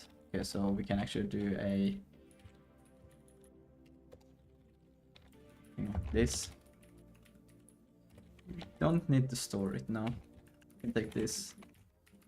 And then we can go to where am I going? Where am I going? Wrong button.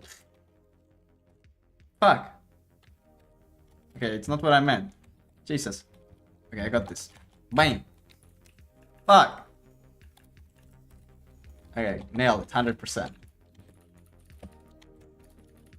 And then we'll do this, and that, and we'll do this, fuck, and we'll do that, and paste it. Boom. Pretty damn fire, I guess you can do that. Became so much shorter. I don't know if it's worth doing this whole function structure, bruh. It's so short. I guess if we do pipelines as well and not just the layouts, it would be worth it.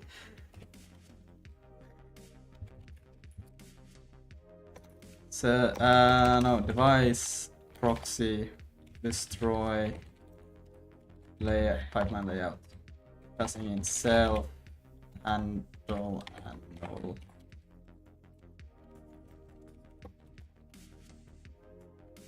Let's see.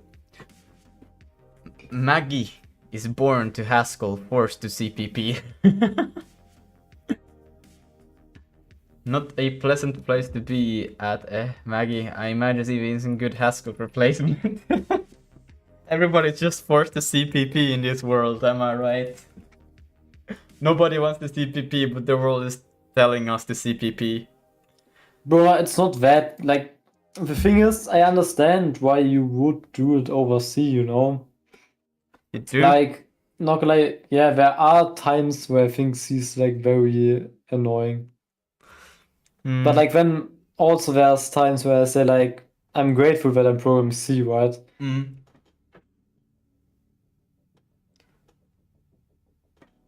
Yeah, gears. Okay, wait, let's see, what's the next problem? File not found. Well, that's great. Why?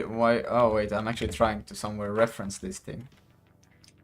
Probably in, I would assume it's somewhere, it is in descriptor layout.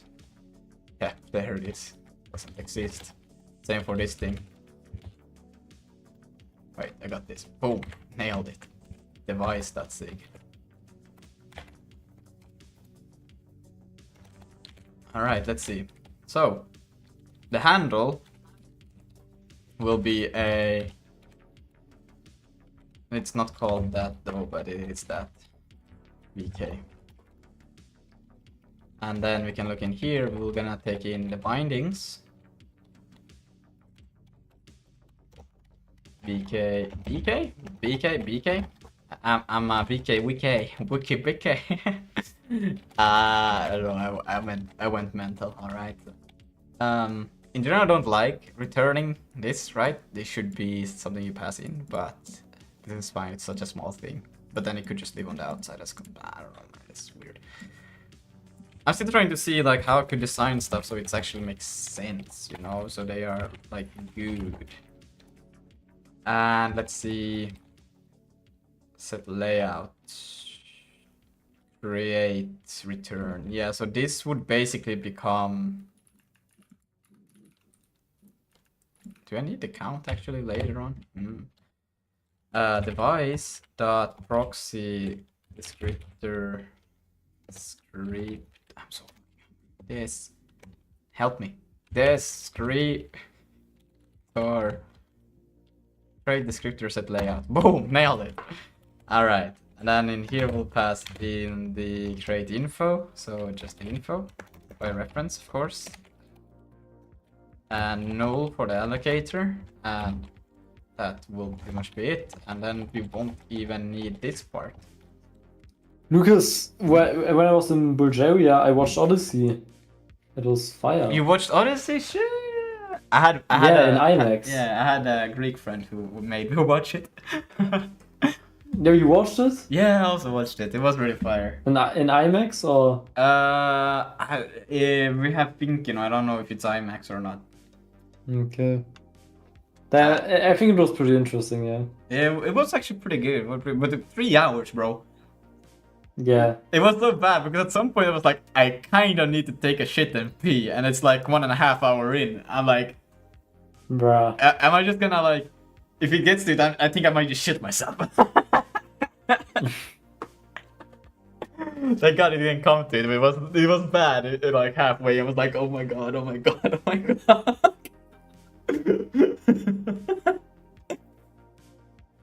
Wait. Let's see. That was for the cinema. Wait, to Mr. Elliptic. Oh, okay. I'm not. As you wanna read this thing. Yeah.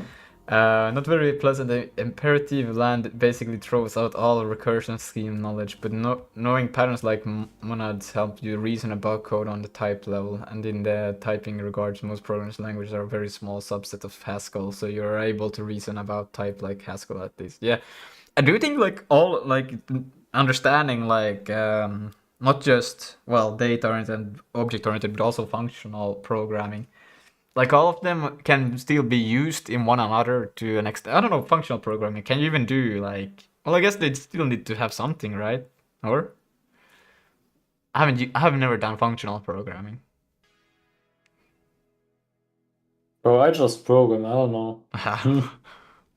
What the fuck are you talking about? All I know is that I pass something in and something else comes out. That's the way. Why am I passing a null into an incast? And why is it... I think something went horribly wrong here. I think it was bindings len it was supposed to be, I'm not sure. But why would it be an incast? Okay, I guess len is a bit... it's a U size. Still though a bit funny. Why am I storing it? I am not sure. We will see device, proxy, destroy descriptor layout. Destroy descriptor set layout, and we're gonna take in the self handle and then pass null. And we can remove that, and I think a bit unsure about this count here. I'm just gonna do this and see if it comes back or not. It's probably something I used to do before. Wow, it like got half as short with the sig binding. That's crazy. Probably can't do it even shorter. Wouldn't even need the whole file. Okay, now that we got that, we can go back to the renderer here. Not then. Here. And we create the descriptor set layout here, and it's gonna take in with some good LSP. Something would show, but there is no good LSP. Lucas, I have one question. What should I add next before I do the rendering? What do you mean before you? You're already doing it. Realistic rendering, bro. Oh. I actually don't know. I haven't done physics simulations. I wouldn't know. Or yeah, but functional programming applied to imperative languages essentially teaches you how to manage state, which is to separate small functions which are agnostic to state but can change state and compose those to make bigger stateful functions, which is essentially the monad pattern. I think I would like to do something more like that, because managing state is like a huge burden. I hate it, because it's like some things can change the state, and then you need to update the state, and then other things need to take into consideration the state was changed, which you could always do with one update loop, right? But still. Let's see. Love have mercy. Hello from Australia. Oh wow. Hello. All the way from Australia. Damn. What is like the time in Australia? Isn't it like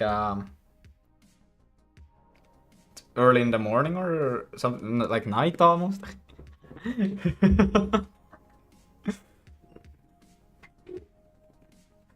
I just wonder. I have a friend that is in Australia, and he's always asleep almost when we talk. It's like what? Let's see. Wait, that was it. The device bindings and scripture flags. I'm a bit unsure what the fuck. Why is it not complaining? Oh, is it complaining? Or should I just do the rendering now? I would do the rendering now. Like I don't know what else you would want. Scripture set layout read flags. Okay, I can change it to that, I guess then. VK descriptor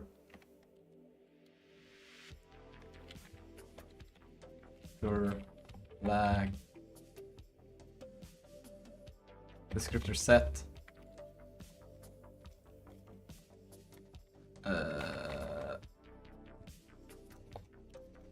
descriptor set layout create flags. There. Now we can go back here, and now we probably will have some. Oh, by the way, Lucas, I'm completely cooked at the moment because I took the flight back to Germany today, right? And it was like crazy because like the flight should go at 5:50 a.m. So we went like to the airport at like 3 a.m. But because it wouldn't make sense to sleep, we just said, okay, let's just not sleep, right? And then sleep when we're home. So we stayed up till that, came to the airport. We were a little bit early. So we were there at like 2:45 and we're like, we need to wait 3 hours. But we waited. Bro, the flight fucking had 3 hours delay. Bro, we were dying. Out of sleep. So the flight, like, actually, like, started at like 8:30 or 8:40.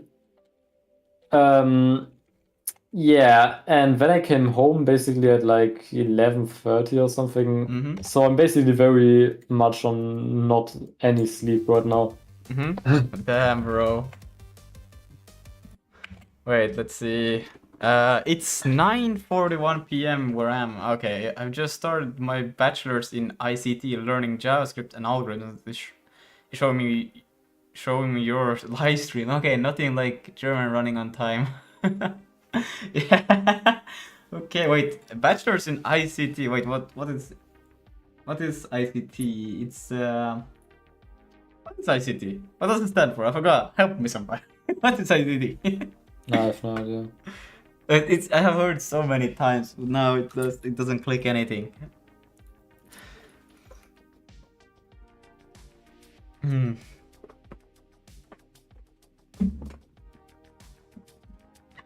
I'm not that good with algorithms, basically. I don't know. I guess I don't really do projects that are like dependent on like algorithm that much. I'm like, I need to get the thing done. I never think about what kind of algorithm I'm supposed to run. I'm just like, I need this thing and this is how I'm gonna get it.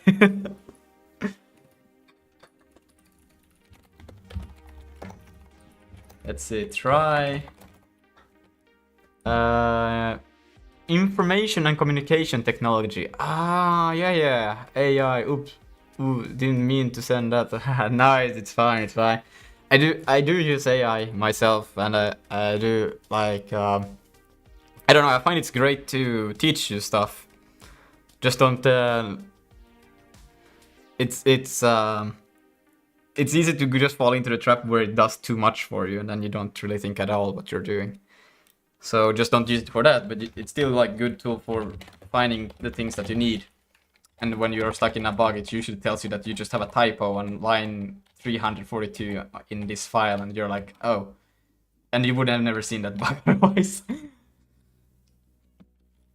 You can start writing prints, but I mean, you will get to the same problem anyway. So it's like it's just annoying trying to find bugs that are typos or something like that. AI is so much better at doing it for you in that case. I am vibe coder weirda. I mean, vibe coding is not that bad either. Like, if you just wanted to do something that you didn't care about, you just wanted to see something funny happen. I mean, like, just do it, I guess, you know. Let's see, what do we need? We do need to pass on this now to store it. We need to store here descriptor layout to descriptor layout, and then we need the pipeline layout to be pipeline layout. That's the physical device. Pipeline layout. Oh my god, that's the type. Pipeline layout. Did I call it people layout? All right, let's rename it. Oh shit, rename pipeline layout. Nobody told me. Well, watching you code while learning myself reminds me I'm dumb as no, bro. I'm also dumb as fuck, and I do plenty of mistakes. Don't worry about it. Don't worry about it. It's kind of like the point. I found AI helpful for breaking down things to help me understand. But yes, yeah, exactly. It's good at breaking down things and asking questions like why do this or that, because you can't just ask Google. Well, Google will also use an AI to respond the same way. But I think it's great to like ask questions for like why does this thing exist over just using this thing and comparing stuff, because it usually has pretty good insight and comparing. Well, it doesn't compare, it just gives you an output which is reasonable. Of course it can like hallucinate, but I think that's where your own kind of critical thinking comes in to see that is it what it's saying actually making sense. Like you can't just take what it gives you as a given, you would still have to like see that does that make sense based on what you already understand. And I mean, eventually at some point, even if it feeds you lies, under every lie there's a bit of truth, because there have to be something that exists, so you would be able to see patterns where things make sense. At some point I really want to just sit down and study program equational reasoning so I can simplify and speed up my programs. Program equational reasoning. What is that? Never heard of it. Gif Editor. Hello, Andrew. Yeah, that's new. Yeah, I there is like Gif editors already for Windows and Mac OS. Linux has Hypershot, but it doesn't run. So, or I couldn't get it to run, so I'm making one. Yeah, Kanch Ankompunet. Wait, I probably butchered your name. Sorry. Hello, bro, where are you from? I'm from Finland, but my mother tongue is Swedish, so you may hear more of a Swedish accent underneath than a Finnish one. But yeah, my citizenship is Finnish, so I don't have a Swedish. Let's see. Okay, so we do. What's the problem here? No field name p bindings in structure wiki. Okay, right. They don't call it. This is my old one. P bindings there. And I don't think we do need to do expected type cons found. How do I wait? Do I just give it the? Oh yeah, Lucas, what I maybe wanted to do first before I do the rendering was like that you could be able to like spawn emitters, right? And say how many particles and like have an emitter here, an emitter there. And maybe add collider objects so that the simulation collides with them. Yeah. Let's see, flags. But maybe I will first add better rendering actually. Why is this one problematic? Expected type of T found. Okay. Right. And then root source file has nothing called. Yeah, okay, this is it. Let's see. Ooh, fun accents. Yes, yes. Wait, okay, so about the equational reasoning, a formulation of programming so you can replace parts of programs with other parts and the result will be the same. Ah, okay. But isn't that just formulation of programming so you can replace parts of programs with other parts? Isn't that just optimization? You just swap something for something else that is either like takes less memory or is more cache coherent or something like that. The study of refactoring, bro. Yeah, I hate that. When I do need to do a refactor, I basically start a new project because it's just not worth it. Simple. Descriptor set layouts. Descriptor set layouts. Yeah, there. So now it will be fine. Let's see, where's the next problem? Next problem is there, there, and here. What is this a problem for? It says expected 3 arguments and then it's found 4. Now that's pretty depressing. We probably don't need this thing, we just need that, yeah. Because I changed the push constant with this, but that one is also problematic because it says expected a push constant array and I provided it right. So we do need to provide an array of push constants. So just doing this will make it an array. And then this one is problematic because expected a VK descriptor set layout found render descriptor layout. Wait, what the fuck is the difference? I thought there didn't exist something that was... What the Oh, wait. Yeah, because it returns this thing. I need to give it the handle. Ah! Descriptor layout. Should I call it descriptor set layout? I should probably call it descriptor set, but it's still a bit confusing. Well, we're gonna do the handle here. Boom. Okay. And then we can go back into here. Show you penguin operator is still on it. It's crazy, this guy. Penguin operators like everywhere. Do you ever like do you like have like 50 streams going on at once and then you just occasionally look into one or let's see descriptor set layouts here. I think this is the one. P set layouts. Yeah, it doesn't say descriptors, but that's probably what it is. And then we're gonna do a double equal not. And then the count, layout count, boom. And then push constant ranges is push constant ranges. I'm gonna change it to be the PTR because it's apparently should, if you pass it 0 size, it will automatically null. That's crazy. And then the count. And that will work with len. Should work right in it at the incast. Alright. And this one requires a try. Whoa! A try. Boom. Okay, that's pretty fire. And then we can go back to render. Let's see, save it real quick and see that this is the only part now left. Whoa! I think we got it. I think we're getting there.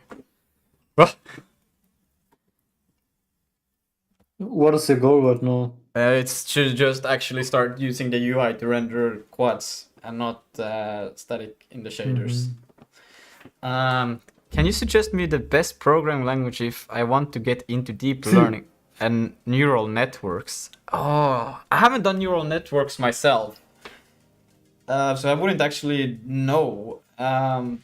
I mean, all of this AI LLMs related stuff, isn't it like done with Python primarily? I think it's Python and C++. Yeah, Python, C++.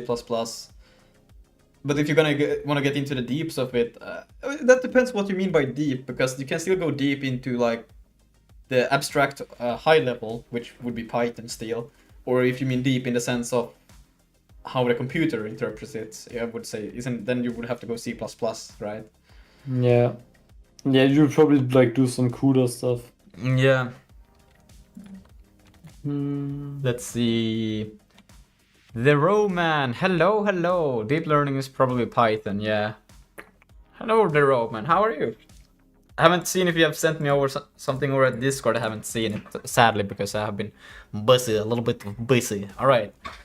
It's funny also. I watched a friend who does live streaming, and he has way more viewers, but he always refers to chat, and I'm like, maybe I need to learn how to speak to the chat, right? We say chat, and everybody will be like, "Hi, he's talking to us now," like,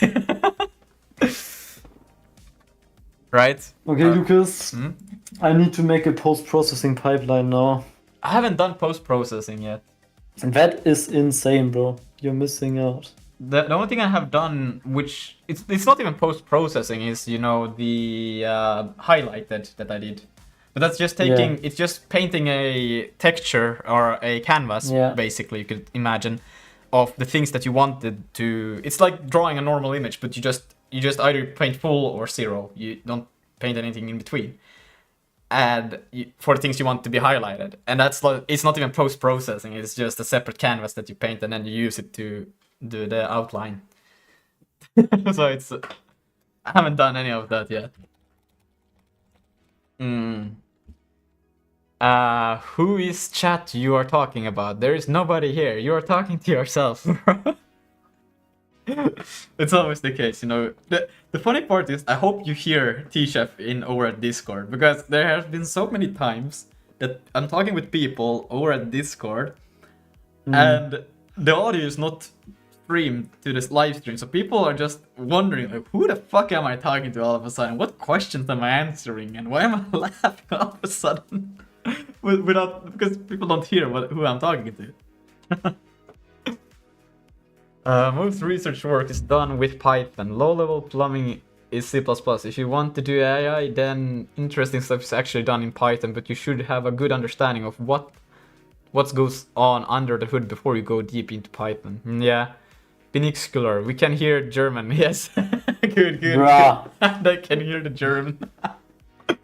Oh. Talking to YouTube and Kick. Do you see them on screen? Wait. YouTube and Kick should be there on this screen, yes. What, is there any Twitch? Is Twitch even popped up there? I don't know. I just see YouTube and Kick. And Discord friends. Anyway, take care and a good night. Love, have mercy, change my username. Okay, all the best. Alright, take care. See ya. Love, have mercy. That's a joke. Okay. Let's see. Thank you for joining. Good night. Sleep well. All right. So we're gonna continue on now. Now we got the descriptors, the layouts. So we should be able to do before we even draw anything. We should be able to. Is it just device proxy? I don't remember, how does shader objects work with this thing, because I'm pretty sure you don't. Why do you want to use shader objects for this one? Harold had already them implemented. I'm too lazy to change it to Python. Okay. I'm like, I mean, okay, I understand, because it's a tool for you, right? Yeah, but also I think I might give it, or I will have it so anyone can get it. And if there's a lot of people who would start to use it and they're saying that the shader objects is fucking with them, then I would change it. But right now I just want something that kind of works for at least my case that I need it for. But I'm not sure. Do I need to set something with the let's check the old one. With, let's see, render world I should have here. Render world pass, and let's see, bind the fragment, and then draw mesh. We do the push constant and then bind index buffer. Now it's literally just these two. Bind index buffer, push constants, and that's it. We just need to provide here the stuff. Okay, that's okay. I will do that. So then we got it here. Boom. We'll do this. Frame data, command buffer, and can I get the damn LSP? No, I cannot. Okay, fuck. I guess it's because those vertices are not in use yet, so we're gonna do a quick UI vertices like so. So it doesn't complain about it, and now maybe we will get some. No, we don't get shit. Then we can read it like this. So it's the command buffer, then the layout, and the shader stage flags, offset size. Okay, well, p values. Yeah, okay, the push constant values. Okay, so let's do the layout shader stages. So the layout will be from self. I assume it's pipeline layout, isn't it? Yeah, pipeline layout, good. And we want the handle. Then we're gonna do the... Fuck, I already forgot what it was. Oh my god. Let's see, it was the stage. Oh, I won't have any LSP, but I guess it will be. Oh, thank God. I don't know, I don't need it for the push constant won't be used at all in the fragments, so it might complain still though that I need because of shader objects. It still wants it, but we're gonna see, we will find out. And then last one is the actual data, but let's see. We want the offset and size of the push constant. Okay, let's do the offset first then. So 0, and then the size of this push constant, which will be, well, we can do an at, we do not have it, so we have to do at size of, and then we'll do frame data. Is it right to do this? This feels wrong. This feels so wrong. But I guess I used to store size inside. This is not push constant. Wait, let me see. Because in this one, I think I stored the size of brother.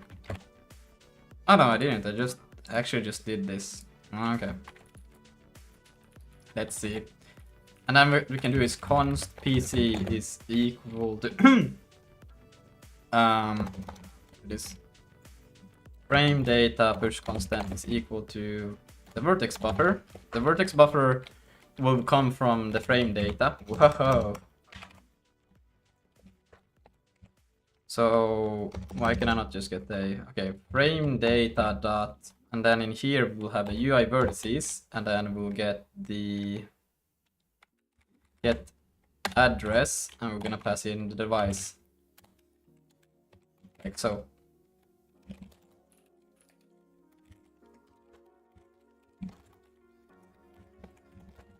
And something is not good. Why is something is good? And before we can do that, this is what we need these UI vertices for, because now we can do frame data dot UI vertices upload, and then we'll pass in here the UI vertices, and then the data. Wait, device. That is the data, and that. I think that doesn't require a try. So we will pass now into this buffer, the vertices, and then we will do this. So we get the push constant, and then at the end of this thing, we can now pass the address of this. Please give me a new line. Oh my god, you won't give me a new line. Oh my god. Eesh. Okay, we'll do this. Get it. What happened? Okay.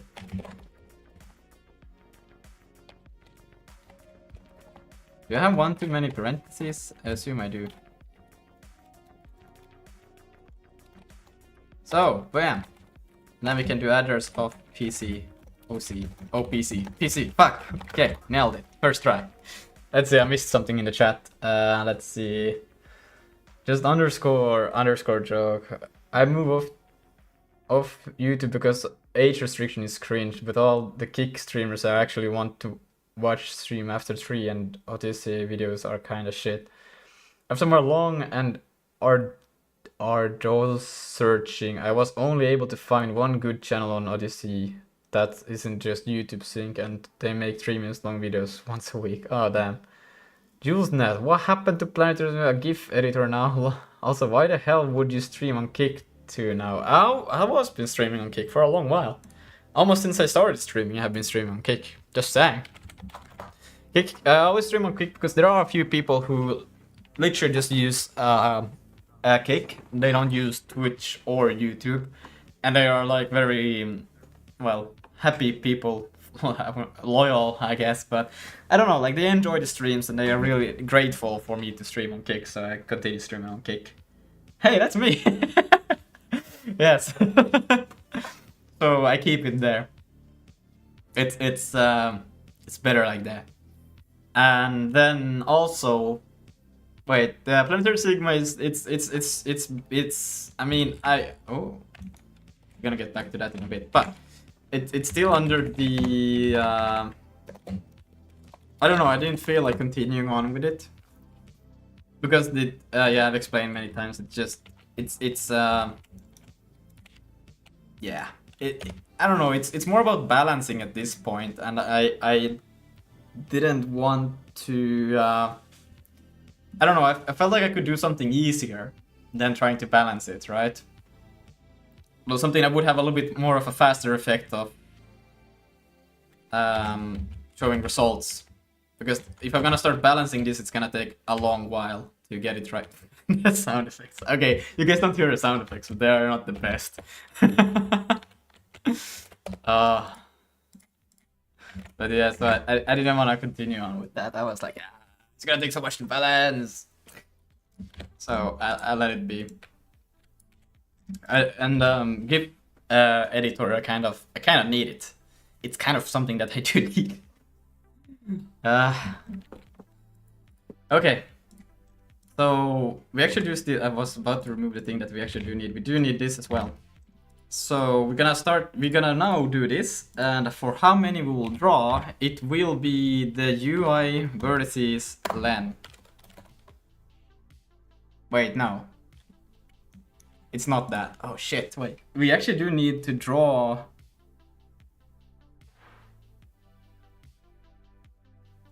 Is it that? Yeah, it is that. Yeah, I am confused. Isn't the len of the vertices that we want to draw? Yeah, it is. Pointer cast it? Yeah. Pointer cast. Because this will be the amount of vertices that needs to be drawn. Yeah. Yeah. And why is this not expected pointer? Oh my god, pointer cast, int cast.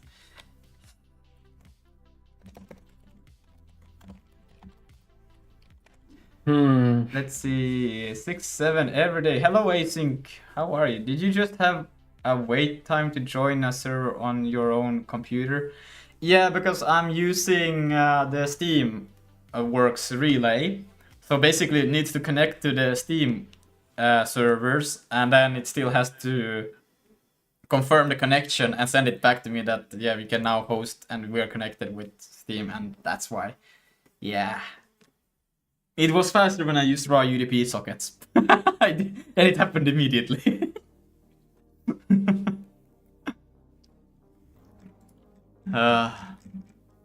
Oh no, oh, so it's on actual servers, that's sick. Well, the server is still hosted on your computer, right? You can host it, it runs headless also, so it's just, what it does is that when you host, it forks, it makes a child process that runs the server process, right? And then you still go through the Steam relay to connect to your own computer, but other people has to connect to that, and you could still, like, you get the server binary up to an actual server and run it, and you could connect with it with your computer, so it does run completely headless or separated. It's a dedicated server basically. Kanj Component, is programming a hobby for you, or you have career in it? By the way, you code really well for thanks. You don't know, but like, okay, I think Harold has been shitting on me too much lately, so I feel like I just do shit every time. I hope it is a hobby. I do not have a career in it. I'm a student actually, and yeah. So I'm gonna switch to C++ to get a higher chance of getting a job inside of programming, because SIG won't give you one. Boo, this guy stinks. Only play the sound for boo, this guy stinks, because Harold always plays it when I write something. Yeah, no, I do not have a career. It is kind of, I want to be professional within it, but it's more of a hobby right now, because I do not actually have a job, nor do I, well, I guess I do get a few donations, so I guess I do get money for doing it. And then a stream also gives a little bit of revenue, like €1 a month, so doing great, doing great. Get all the money. Raking in those pennies. Yeah. You know it. Okay, let's see. We're gonna go into the shaders now. Because what we need to do is we need to take in the push constant as well. And how did you do push constant in slang? Is it just you declare a structure and then you can just assume that it exists, or how did it work? Wait, what? Push constants in slang. You do, like, basically, you just need to make a variable with, in front of that, you just have it with, like, a decorator which says it's a push constant. And the variable can be of struct type, of anything. Wait, so what do you want to make a push constant? I just need a push constant for passing in the vertex.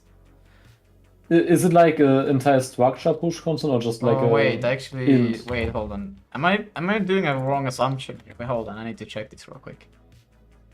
Because I actually do not, wait. I do have the vertex, right? And where is the push constant? Push constant. Yeah. Wait, you call it no, wait, I do need the vertex buffer. Damn. Yeah, I do need the push constant in the vertex buffer.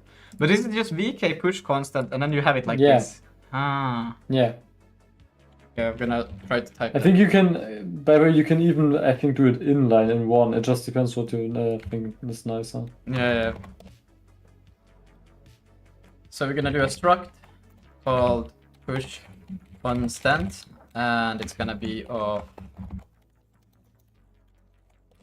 now I just needed to match the actual thing. Funny. I think I did its position. How the hell do I wait? Push constant. Okay. No, that's the vertex. I need a vertex, brother. Oh, but bro, I also do needs need to be studied, bro. What are you? I need the vertex, though. Vertex, this thing. That's why I was confused. You don't do the equals in here. I went a bit too far. Okay, position. Putting the pushes. Bro, please add a type to it. Wait, you do Bro, types first? Position. This is weird. Something between Zig and You don't do comma. Wait, you don't do comma? No, Okay, bro. ain't no way. Wait. Boo. Wait. Raking into pennies. Wait. They actually have the emote? Yeah. I do have the. Wait, do they actually show also on stream the emotes? I think my stream is a bit delayed there. Wait. I think they do. They do? Oh yeah, they do. I don't know. Yeah. They do show on stream. I permanently do Python, but when I tried to, I just for curiosity, it got me into trauma. Yeah, well, C++ is pretty traumatizing. Oh, and Lucas, log in. But same is. I think I'm gonna do the padding as well as I do. I'm just gonna say float and call it that. And then we're gonna do a float for. Why don't you make it float for a position? Well, it doesn't come. Yeah. I normally use this as UVX and then have a UVY or something like that. But I don't know. Oh, yeah. So I'm kind of just calling dips on that for later because I don't care about the fourth component that is just used for the matrix multiplication.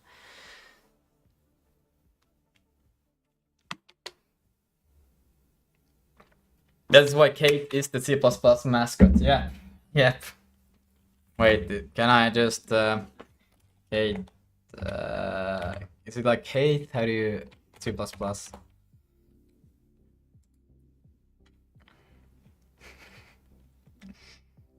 It is pretty. This is the official mascot for Smith is an obese deceased rat named Kate, whose hind leg is missing because it was blown off. The above image is contemporary version drawn by. Yeah, but it is. Oh my god. It is such a. I don't know. Like the language is so horrible. It is fast, I guess. But it does so much for you without you knowing it. It's annoying. Well, I guess if you read into all of the abstraction, but that's the same thing as just reading into how a Python function works under the hood anyways, so you could say that for anything. But it's so annoying. But yeah, not gonna scare you further. You can learn C. Anyone can learn C++. Anyone can learn anything, right? But it's a bit of a funny language. Let's see. Do I need to make this one also like the binding thing for the vertex? Wait, let's see. Or is it? Yeah, it's just a pointer to the vertex buffer. So vertex. You forgot semicolon after the structure. You need semicolon after the struct. What the hell? This is weird, man. Buffer. Bro, nah, you can't do that. This is a vertex pointer to buffer. Why don't you call it vertices? Because the structure is called vertex. Yeah, I know, but like it's still like in your use. Yeah. Did I spell it right? Because then you would say no. What was he? Fuck. Where is it? Just leave it like that, bro. It's so fire. I also have like some. Do I still have this variable name? I think I do. Oh, yes. Let's see. Like sometimes when I don't know what to name. Yeah, you just call it varices. Yes. But do not get any LSP. Like I have to go here just see. Okay, it's colon push underscore constant.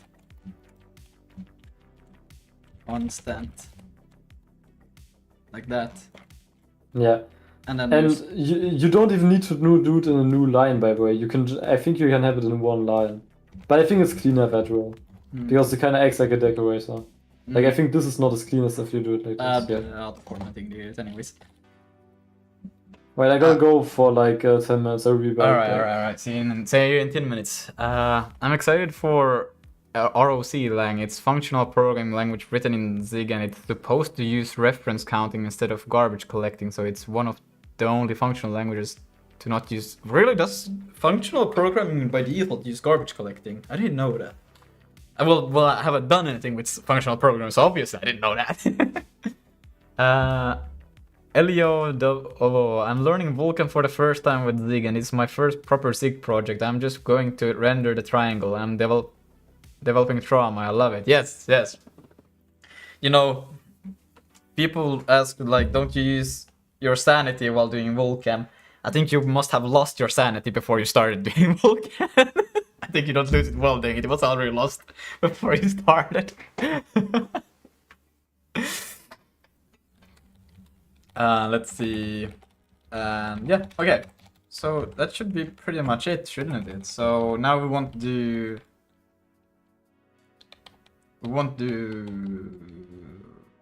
Wait. We won't do that.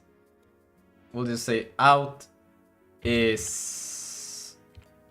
We can do this, PC, vertices, and then by vertex index. And we don't need to multiply by that. We just do that. And we still do need to do a little bit of a color. Well, we don't need color. We can do it without color to begin with.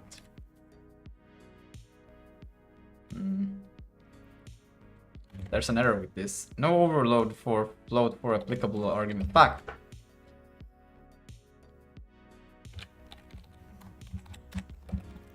There. And then we need to do the position. Yay! Okay.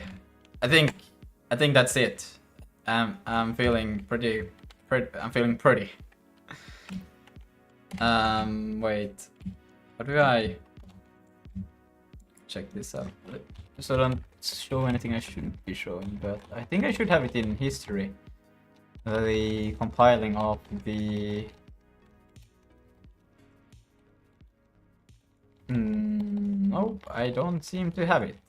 I have to type it out. I should probably make a bash script. Oh wait, I do. Oh, thank God. There. So we compiled the new shaders. I realized the sanity was gone when I fell in love with Gento. Oh shit, I'm starting to love them for the same reasons. I would like to use Gentoo, but it is just the time that it takes to compile everything. I'm like, I'm not gonna use it because I would like to get shit done as well. Well, then I'm also using Arch, so it's kind of like. But Arch is usually it's just at one time you do the setup, but Gentoo you always have to compile something. Wait. Well, functional programming and functional languages are two different things. One is a style and one is a language.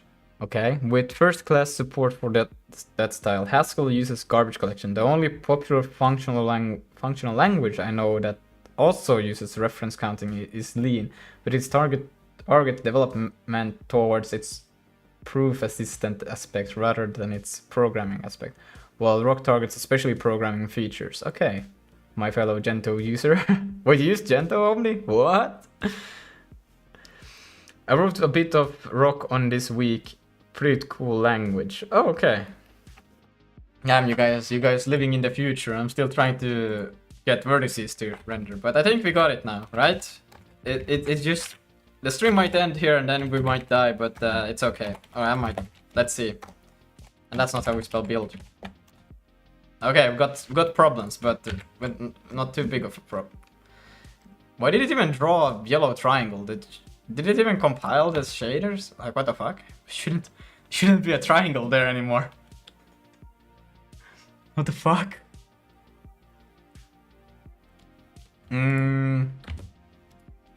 Let's see. Bound shader stage vertex bit. Shader was created with push constant range of count 1, which doesn't match the bound stage fragment. Shader created with push constant 0. All bound graphics shader object must be created with the identical defined push constant and ranges. Yeah, okay, so they both do need. Even though I don't use the push constant on the shaders, on the fragment, I mean, it still needs it. I always run into this problem, but it feels so weird. Why would it need it? Let's see. So we do here, and then let's see. Vertex fragment bit through. Why is the triangle still in there? It shouldn't be a triangle. Let's see. Called with shader stage vertex offset size 8, which is missing stage flags from overlapping VK push on range in pipeline layout. Stage flag, stage vertex, stage bit, offset 0 size 8. Focus spec for each byte in the range specified by offset and size, and for each push on range that overlaps that byte, stage flag must include all stages in that push constant range stage flags.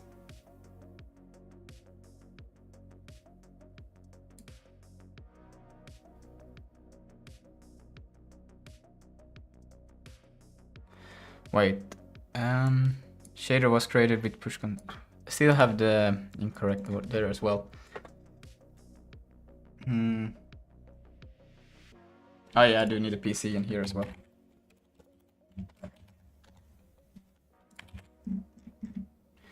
Okay, and it's called with shader stage bit. I guess we need to put also the fragment stage bit. Don't we? Here. Fragment. True. Okay, no errors, but it's still doing the wrong thing. Right? What? It's like it's still running the old shaders. How?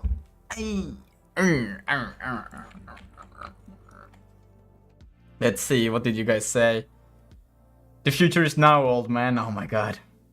Triangle. Gentoo setup takes the time and you need to wait a bit. You can use your system as your compile later on once window manager is set up. It doesn't impact me anyway. Okay, yeah, as I used Gentoo that last time I was here. Lol, I switched from NixOS. Alright, that's true. Bro, it's just, you know, I know that you're cool, Omni, but it's still mind-blowing for me that you're cooler than I think that you are. Like, you always seem to get cooler and cooler. And then I forget how cool you were.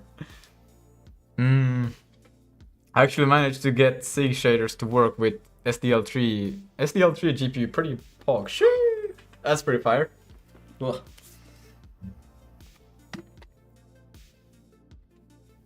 But yeah, this is not drawing what it should be drawing. I'm pretty sure this is not how it should be looking like. Or is it? No, we should have a quad here, but it's wait. No. This is not it. This is not it. This is not it. This is the wrong thing. University plan. Yeah, no, there should not be a damn triangle here. Is it just not compiling? Am I not getting errors for it? Failing to compile? Slang shader slang brother target spear be entry vertex entry fragment, and then it should do the out. Okay, wait, we will do this. I will just intentionally remove this one, and then we'll compile it. Okay, it does get there, and let's try again. It's still a triangle. How the fuck does it do a triangle? Am I doing something in the shaders that says that it should do a triangle? I'm not. I'm not doing it. Why is there a triangle? I am the goat though. Shit. I looked at what Andrew cooked, and I can't even imagine what crazy comp time stuff people will come up with in the future shaders. Wait, where how do I open the link?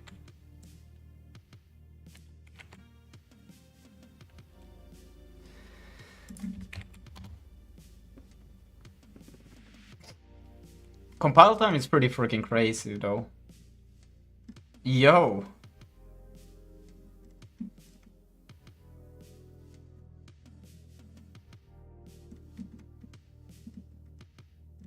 But SIG is actually like so nice to just even look at, you know, even though I'm not actually analyzing this code. But it's just quite straightforward, makes sense, you know?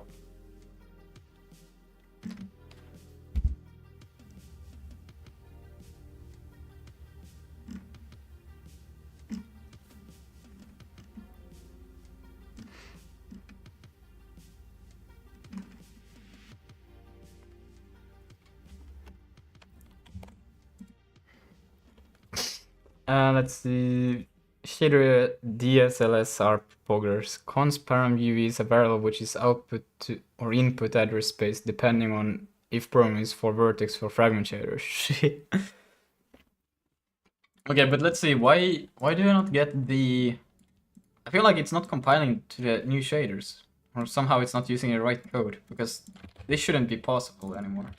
Let me do this. I'm gonna do a quick comment out the draw function, and with that you should see that it actually it shouldn't do anything. Right? It shouldn't draw a damn triangle. If it draws a triangle, then I'm amazed. Okay, good. But why does it then? I guess it's kind of, maybe it's cached. I guess it's cached. It has to be cached. So if you do an rf dot, say cache, and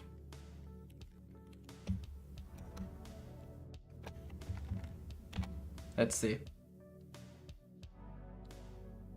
No, it still draws the damn triangle. What the fuck?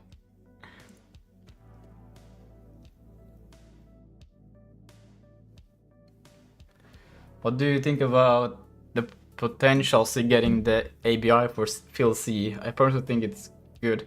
I haven't actually followed along a lot with that. I'm not too keen on the memory save stuff.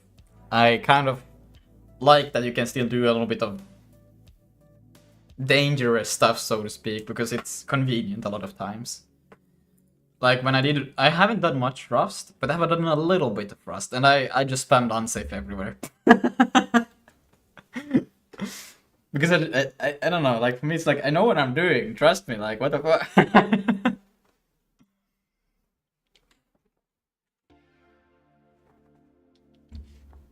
But I do like, there's a lot of things that are just nice also that SIG comes with. I think SIG is a nice middle ground between not too much safety I don't. The pointer casters are a bit annoying sometimes.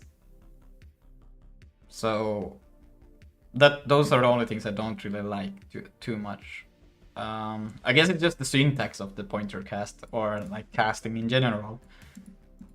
But meh, you know. I guess it's also in general like when you haven't used SIG before, you have used like C or C++. You're kind of used to this specific syntax to what you want to cast to, but in SIG it's not like that. So I guess that's why I don't like it that much. But why am I still getting a damn triangle? Remove the cache. It should have loaded the new. Let me try this. I'm gonna rename it to become Verte. So it's called Verte now, and that means I'm assuming still it does something weird in here with this embed. I'm gonna go no, fuck. Verte, like so. Still a triangle. What? What am I doing that is so weird? What? Okay, I gotta ask. I cannot see it. I recompile and I still get a triangle somehow. But it should be a square. Have I done like a typo? I swear to God. But it should do a actual square now, and not a damn triangle. Damn triangle. Because all of this should be fine. You bound the index buffer, but never used is the non-index draw forward sys. Wait. Oh my God.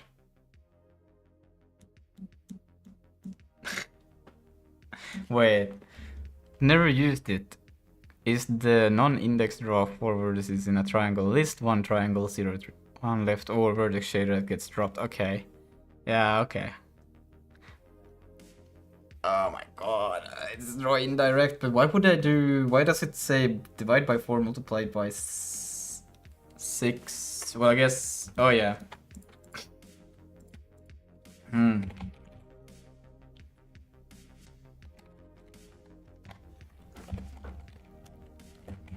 Divide by 4 multiplied by 6. Because we have, this is 4, we get in 4, but we want to get to 1, so we can multiply by 6. Was it draw indirect actually? Draw index. Cool. Okay.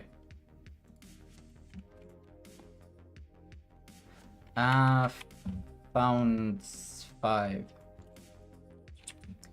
What does it want? Wants the command buffer, index count, and then instance counts, first index, vertex offset, first instance. Is first instance 0 also? Yeah. Not 1. Okay. There it is! Wow!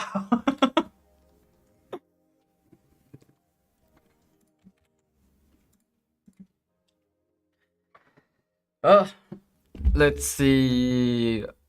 Fill C ABI is okay, in my opinion. The more functionality, the better, but I don't like that it seems like a retaliatory move towards Bun and Rust. By the way, Fill C ABI won't remove functionality, just add overhead for the benefit of guaranteeing 0 memory leaks. Yeah, that's what I dislike, kind of. Like, I'm not that deep into this stuff, Fill C also. Oh, I understood it makes C memory saves, basically. But for me, it's not... Like, memory safety is like... If you add too many guardrails for things, I think it's more painful to work with anything, really. Well, not necessarily 0 memory leaks, but no unsafe access, I think. I'm not sure how Fill C works, yeah. I started programming a couple of months ago, just after finishing my middle school. Can you tell when did you start programming with which language? Oh.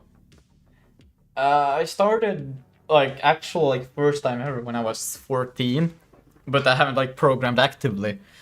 I used a scripting language called AutoIt basically, which was to make well, basically bots in games for me.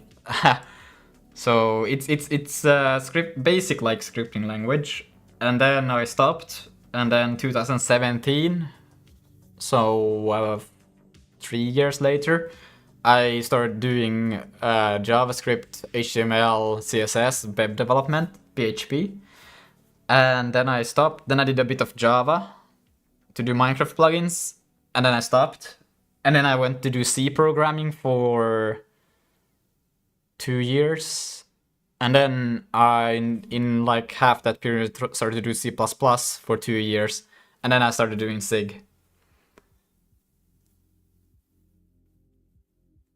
And SIG I have been doing now for over a year, I think. Yeah, I think it will be good for debugging. Not sure if the type of people who use SIG want memory safe like Filthy. No. I don't think I want memory safes. Then I would go to Rust. I was programming since 3rd class in school, but it was Lego, not NX robots, and not computers. Yeah, but programming is programming, you know? I wish I had started earlier and just did more earlier, which you can't really change, but what you can change is what you do right now, right? So my dad scared me by introducing me to a program with Windows batch scripting. Oh my god, yes. That is a classic. You know, when we had programming courses or lectures course hours in school, the teacher showed us bash programming on Windows. It was freaking crazy. It's a like classic thing that they do, you know. Okay. We got the shit now. We got the shit. So with this is enough to get quite far. We will need to do a few modifications, but it's good enough. What we're gonna do is first of all, I would like to get shader hot reloading, but we ain't gonna do that. What we're gonna do instead is we're gonna take this, and we are going to go in here, and I'm gonna do I haven't actually done a bash in a long time. I'm just gonna do shader dot, is it sh, right? And then I'm gonna do this. I'm gonna put that there, and I think isn't that. Do you need to do the bash at the top? Well, I don't know. It's not necessary right now, but I want to get to using that. But it's just to remind me later when I need to do it, because right now we're not gonna be changing that for a while. How it going? Hello, Age. It's going pretty good. We just got this. Look. Boom. It's a rectangle. Woo.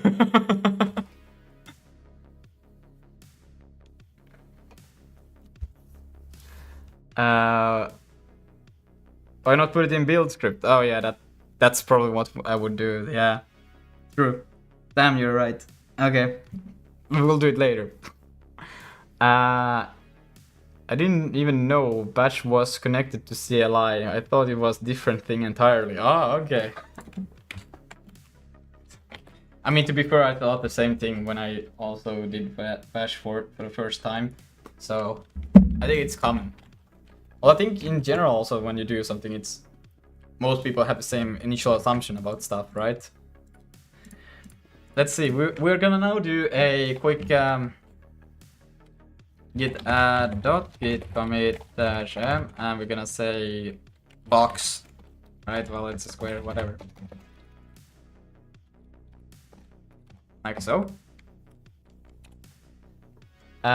Scope has, though I'm making a GIF editor using Zig, I have deduced this via the title of the video. My bad, not though. I'm making a GIF editor using Zig, I have deduced this via the title of the video. That's crazy. You're quite similar to me. I'm also learning Python at 14. I completed it till object-oriented programming. Yes.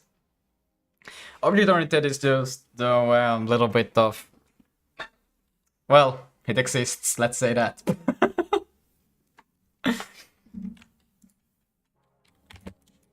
I think for is it case say here there? This guy is like the goat, right? Let's see, Mio. Does he have like where is handmade? Doesn't he have a handmade hero somewhere? I haven't watched this yet, but it's I do watch like occasional small stuff from Handmade Hero, but not that I would be a big fan, to be honest. Not I would like to be a big fan, but that would require me to watch into it, and I don't do that, so that's not what I meant. Jesus Christ, Hero. But I do use a lot of like ideas from here, and well, I guess here's the whole playlist. It's really good. I would recommend this. I need to spread the word of good programming. And wait, I had never touched a command line in my life at that point. I think it was watching YouTube tutorials made by a kid on batch script. They didn't sound too old. Okay. Actually, I uninstalled my internet driver on a Xbian, but then I got it back, long story short. Whoa. Yeah, alright. But okay, wait. Now, what we gotta do? We gotta get our UI to render stuff, right? And how we're going to do that is that these things will be generated on this side. We'll have a UI that basically creates this thing. So what we'll do is, I guess we'll keep this here just so it doesn't get. Do a const UI. We'll create our UI, which will be of UI. Does it have a? We do have an init. Okay. So let's pass in the GPA. Window size width. Window size width. And then in here, now we pull, we resize, we begin, and we can do UI, start, mouse state, shit, and delta time. I use delta time to kind of interpolate animations, but I don't use, I guess we can put delta time to be 0 for simplicity. Position. Does the window pointer is it axis for or movement? Position.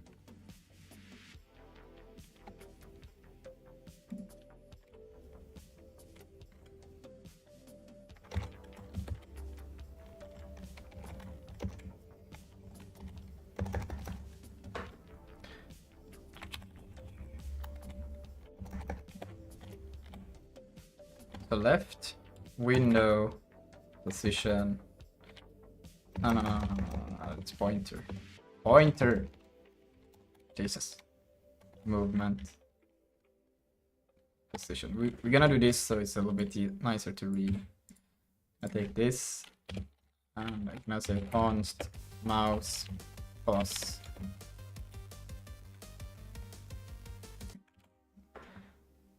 Let's see. Fuck my hair. Okay.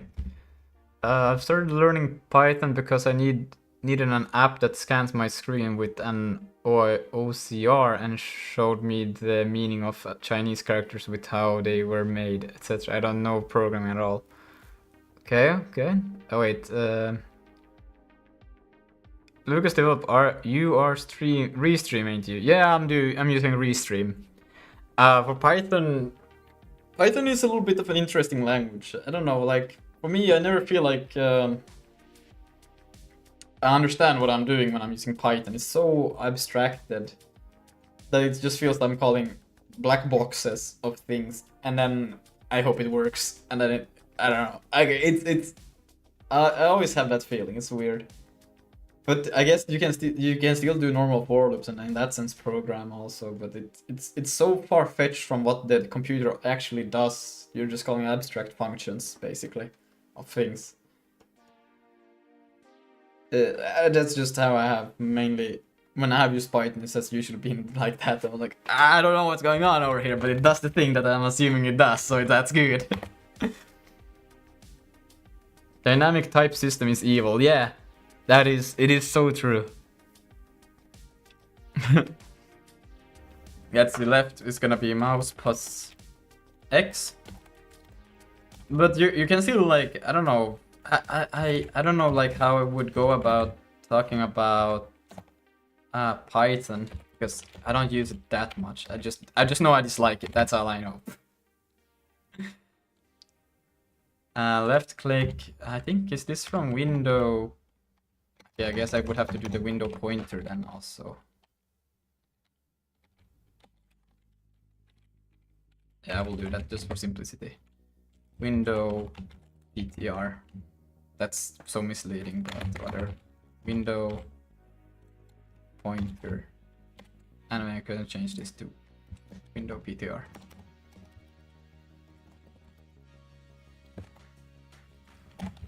Window PTR. And then we have buttons left. And then we'll do window pointer buttons right.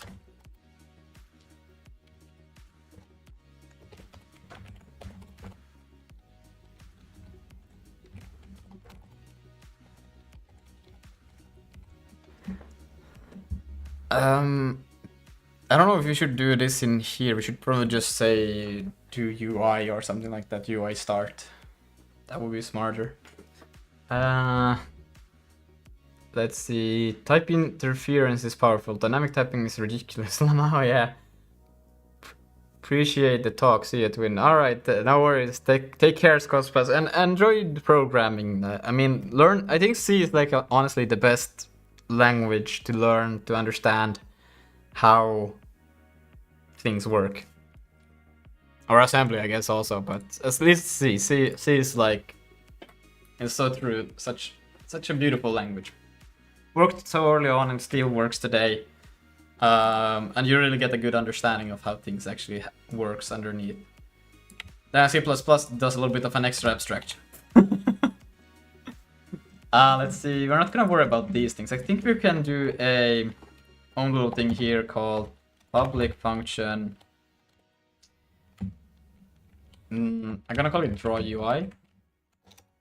It will just be for this place, and what we're gonna take in is the window pointer to the window. Otherwise, this will not be funny. And we will also take a pointer to the UI. I think that makes sense. I think that makes sense. So we will do all of the. I guess we could also maybe make a whole file for it separately, because the UI is its own like thing, but how we do manage the UI and what we do with it is just here. Let's see. We'll take this at least from here, so we don't need that, and then we can say draw UI. So draw UI, passing in window. So get that window, and then pointer to the UI. Like so. Then we start it, and that. And then we have UI.end. And in between here, we can now do a UI add. Guess who is back? It can't be T-Chef, can it be? Nah, it can't. Nah, I can't. I'm actually Herald in disguise. Oh, I knew it. Yes. So, how are you? Oh, I'm good. How are you? Something? I'm good. Oh. Okay, well, I won't answer. Oh, it's so funny. Let's see, I'm probably gonna remove this. But do you T-Shift do a lot of Python? No. No. But okay, I would like to get a little bit more into it, because I feel like it's very useful and very. I kind of like it, to be honest, because you can like do some nice scripting, like for some like I don't know, just if you wanted to have like a very, very small project, right? I think that's very nice for it. Yeah, I just most of the time when I have done Python, I never felt like I actually like understood too much about the code. It's so abstract, you know. You're just calling a function, it does something, and apparently it's the data that you need, but you never knew what the fuck happened. Yeah, I mean, I think the most complex thing I made in Python was like a bot for like a website game. It was pretty cool because then it was like running a headless browser and like ran a bot, and I made also a Discord bot for it where you could basically get like screenshots from each bot's perspective. It was pretty cool. That sounds pretty cool, yeah. Crazy how easy it is. I can see it would be a pain. Python libraries rely on side effects way too much. Yeah. But you can still like make quickly stuff, but it's confusing. I think it's confusing. Let's see, we add a UI element with the size and weight of 10 and the color that will be a green color. And what we also need to do now is that we need to get we could actually return. We could call this create UI instead. And what we can return here is the actual array that we want to use. So an array of const render UI vertices. But then we would need to either take in a allocator, or how would this make sense?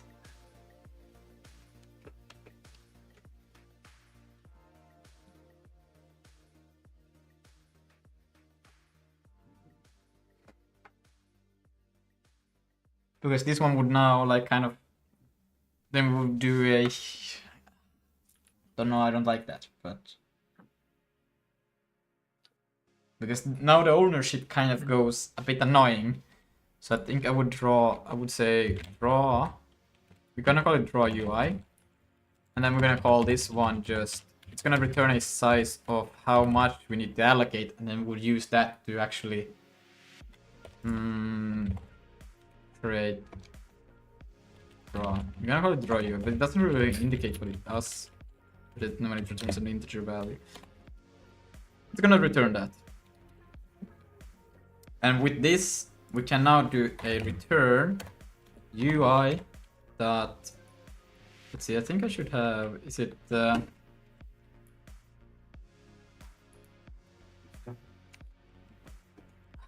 I go inside the UI and check it out?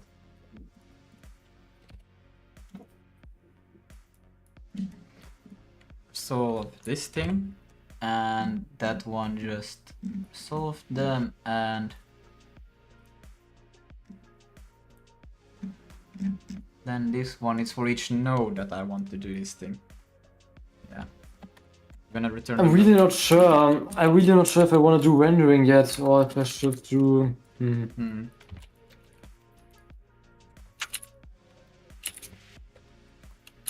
And then we can do a separate function called public function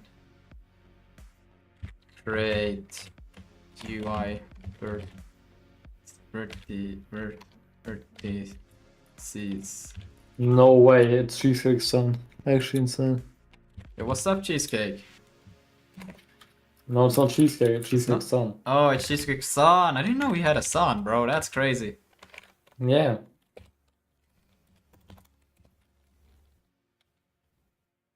I'm excited to see what Jai can do. Yeah, okay. Haven't. Who is it who's writing in Jai? Isn't it like. Is it Randy? I think so, yeah. Yeah. Let's see. We're gonna take in the allocation here. So we're gonna take in a. This cannot be const because we will be manipulating it. The renderer UI vertices. And we're gonna say, I'm gonna call them out, yeah. And then we need to take in the UI so we can actually do stuff.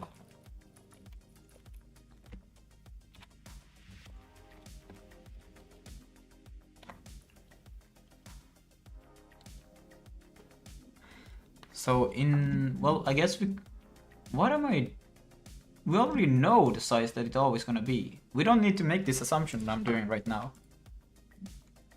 Oh, that's stupid what I'm trying to do. Because we always know how many of them we actually want to submit. We can have a large capacity, and this thing will always own it, right? Mr. Jonathan Blow. Oh yeah, he also uses it. Right, I forgot. Eggs is cheese. And then currently also Thoding. Oh, Thoding does also dry. I didn't know that. I thought he was so big fan of C that he would never leave C. Well, I guess he also experiments. He does, like, also was and stuff. That's fire though.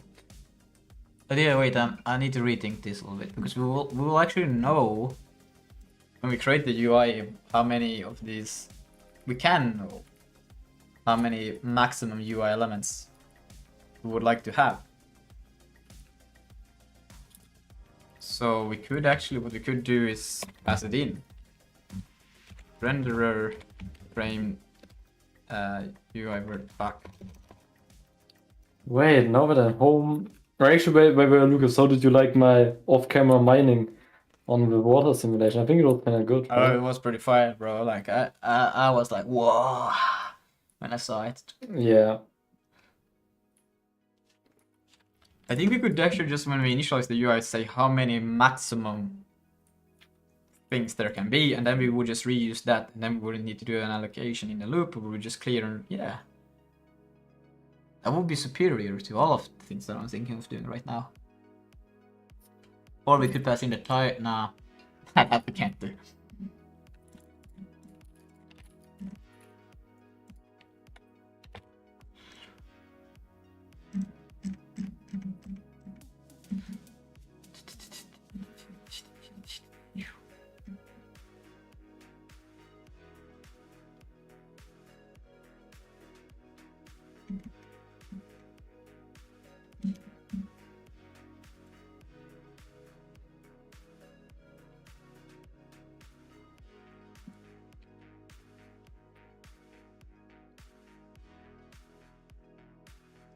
It is actually the quads that I want to take away from here. And then max UI quads.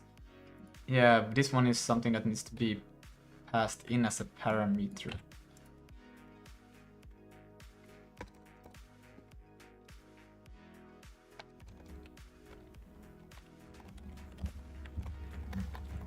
Okay, bro, I'm not gonna lie, I might just flip a coin. That's good. Or I use Python WAN. Is there a WAN function? I don't know. Random. And import random. Where probably. should these quad here? Oh wait, but those are not. Oh, this is annoying. I need to think of a good place where to put it. Wait, he just hates. He hates being C or insert any language developer. So he used Jai to make less of these statements. To receive less of. Okay. My laptop, which is what I'm watching this on, is pretty gaming. That's pretty gaming, bro. I think the quads are all the information that we pretty much need. We will expand it later. But for now, that will be pretty much all that we need to generate the vertices.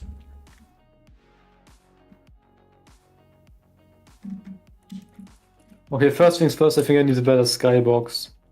Bro, your skybox was pretty fire. What are you on about?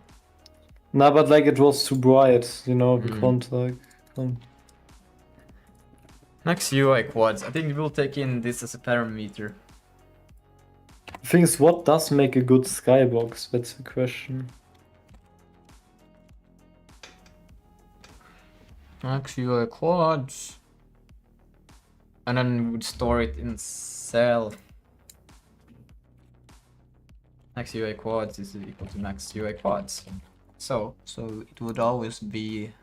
Did I want you initialize? Should I get the 224K image, or would you say 1K? And 1K. It's faster. Let's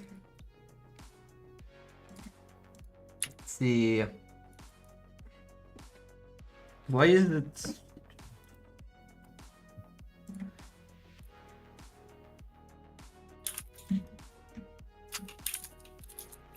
What did I used to do then? Let's see. Pen for.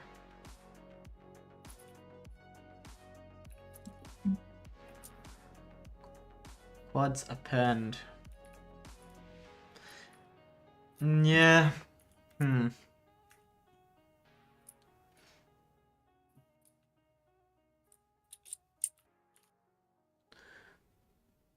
Now I would have to take out the UI nodes, and then I still have to iterate the layouts. This all feels wrong. I think we would rather...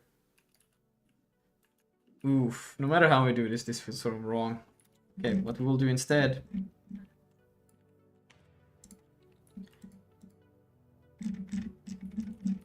Where's measured text? I swear to God, it's commented out there.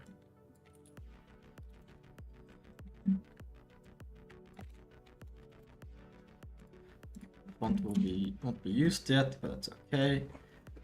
Will we just take in the type? Nah.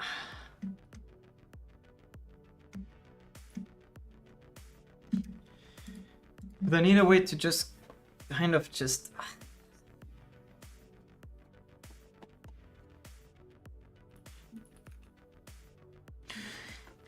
I need to get these here. I need the quads for this. The information about how to draw the quads. I could give them... Yeah, no, that works. I give them out. The quads are their own thing. And then we use this one outside to make the actual real thing.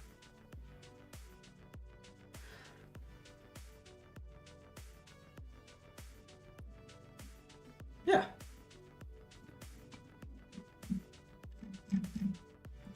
So I would take... this one will be separated into two places. That's okay. So we can go back to main and we'll put it down here. Like so. That's okay for now. And draw UI. We'll draw it. We got all of the things. We don't need to give back. Well, no. Void.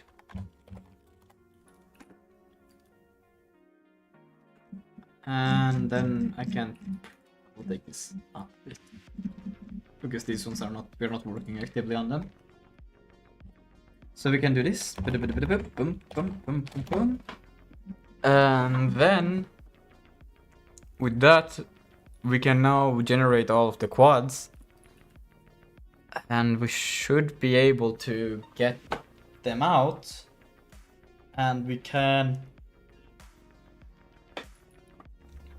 But now we need to store, this is what we need to store. We need to store the actual vertices somewhere. Or we would have a quad that is pushed into the renderer. And the vertex is generated inside of the renderer. Nah, I don't, because then the quad... I hate this. This transition stage is so fucking annoying. We'll create here. Yeah, that's what we'll do. So we do have the renderer. And then what we can do also from here. Public const. Max UI quads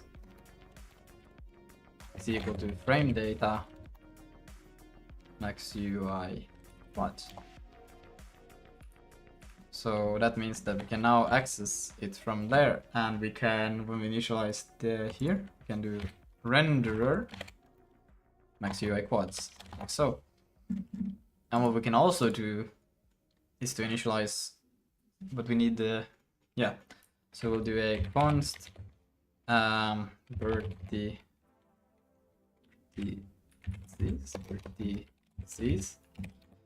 std array list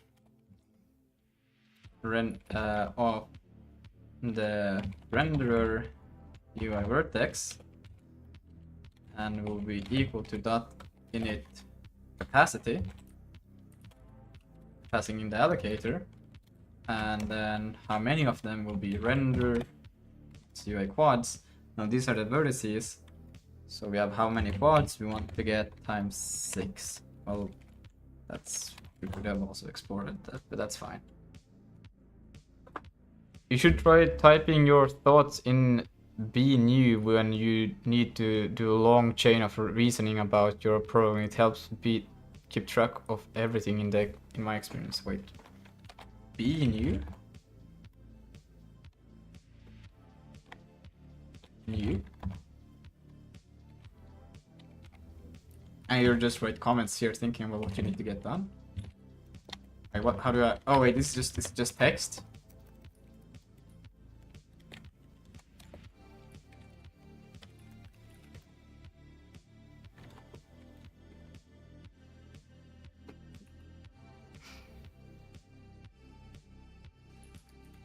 And now we got these vertices. Buffer new, I guess. Yeah, but the be new didn't work for me, so I had to type just new, and then it was fine. But I guess. Just text be new should create a new buffer. I don't know why it doesn't. Yeah, just new did. I don't know if that was the thing that I did when I typed new. But yeah, now we got these vertices, which will replace this thing, basically. And what we will do is that we got that, basically. Before we can do this, we still need to go into... We do the draw UI, and then we end. But before we end, we have to do a little bit of a tweaking here. We have to do... In here, we want to push quads. These quads are not the same quads that they used to be. They will be slightly different. We do have the color... Wait, UV... SSDF and texture, I guess... No, because they're not the vertices. Right, so this will all have to go. And we'll say max. Oh shit, can I get... Fuck. Is it... How did I think this through? What is equal to... We have a max, min... But this doesn't have position.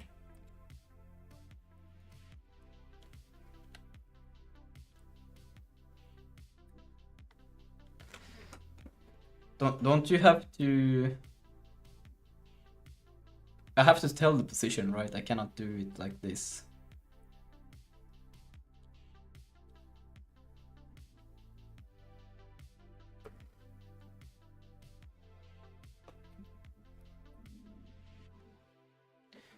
Let's see.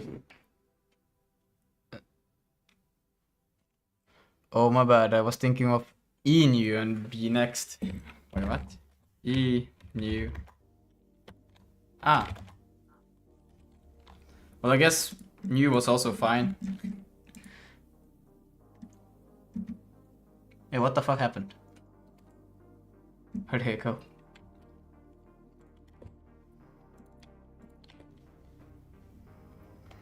Okay. I guess we could...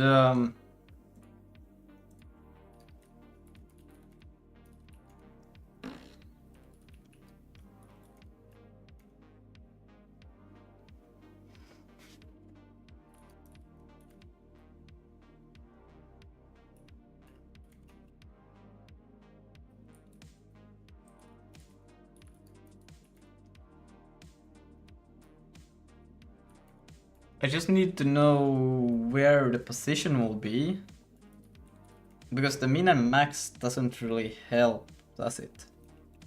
I cannot derive where it is based on that. I need to know position and then width and height.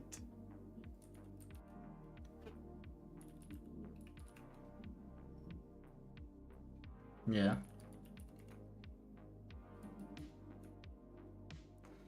So we need to change it a little bit.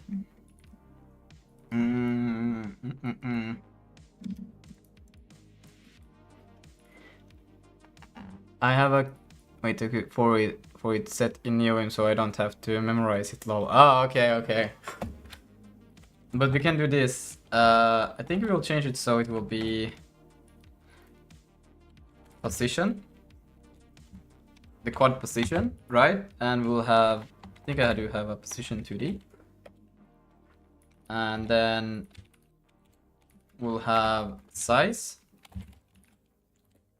and that will be just size 2D, and then we'll have a UV min max. I guess I could just say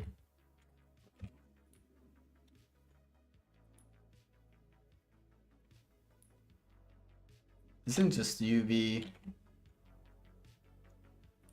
You don't really move the others, so I guess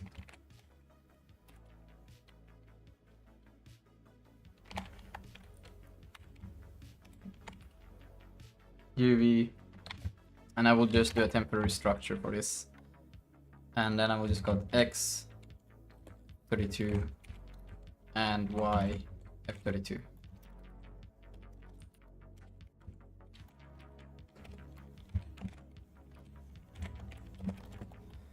Like so. And we can still do color, I guess. I won't care about color yet. So then we can do in here. It will pretty much be the same thing that we have always done, but it will be slightly different. Quads and the same capacity. And it will take in a... So the position will be our... will be the rect left. Wait, we have to do a left is rect left, and top rectangle top, I assume. Yes. Like so. Now I'm gonna do this so we get new line there. Boom. Then we can do size is width is rect. Well, I guess this is just translating the rect to this, I guess. We could have done that. Yeah, it's gonna be the exact same thing anyways. So why not just do that? What else does the rect have? Isn't it straight up that? It's a rect. Yeah. So why not just put the rect in there instead? And then use the same logic. Rect, rect. Like so. Not to worry about that yet. We're gonna worry about it just a bit. So then what we can do instead of all of this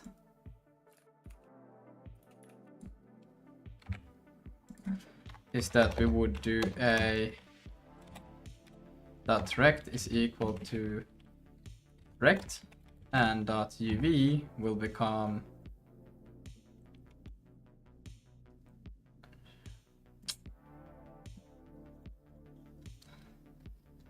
how can I do this in a smart way?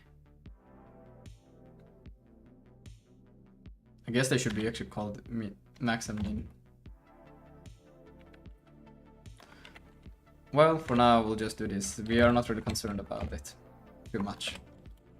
It's still a very simple idea. Okay, so, and that will basically replace, we are not concerned about textures or SDFs yet, at texture atlas, so color is also not really relevant. But I think it's the closest one that we'll move on to next, so I'm gonna do this. Then we're gonna ignore everything that has to do with text.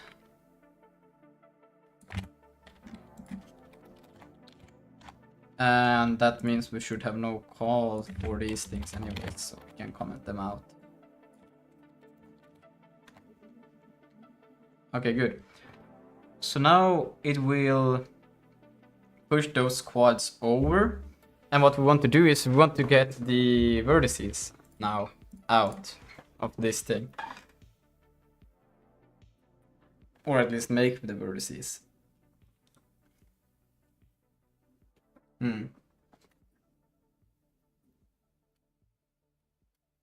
Which would be the same logic that we do down here now. But again, the text is not relevant. And then what we would do is we would get in push quads. We will get in here we will get in the vertices that we're gonna be using. Vertices. A array of, could do the STD array, but I don't think it's necessary. Maybe it's easier to do it like that. STD array list of render UI vertices. Gonna head out now, gotta stop procrastinating and work on a project of my own. Yeah, do that on me. Thank you for joining. We'll see each other soon enough again, I hope. And yeah, I should also eat. I'm getting like super hungry, but a little bit more, just a little bit more. You know, just a little bit more. Thank you so much for joining though. And then with that, so now we got the UI, we got the vertices. And with that, we now know that we actually want to iterate the UI.quads. We could actually take in the quads because we don't care about anything else inside of the UI. Yeah, that's true. So we could say just quads. UI, and it's not public. It's kind of like where I want to do the middle ground, so I need to think of how to do this smart, but this is the smartest way I could think of it. Where they don't interact too much with each other. So then we can just do, just realize that this will be an it will be an STD array list quads. I think it's best to do like that. And then we can do quads.items.length, and then we can replace this with fuck, why can I not replace it? What? Wait, what? And then we can take the quad rectangle out of it, and then don't need to do this one. Don't need to check for the colors. Now what we'll do is that we'll take the vertices, and in here now what we can do is we can, it's gonna be basically this. We are going to append, let's see if I can do this right. Position, right, but we're gonna append, this is how it's going to be, yeah. So we're gonna take this away, and this away. That should be pretty much it, but, and then we're gonna remove that. We're gonna remove that. We're gonna remove this one and that one. Then we still got the, okay, this is easier like this, I think. Boom, boom, boom. Fuck.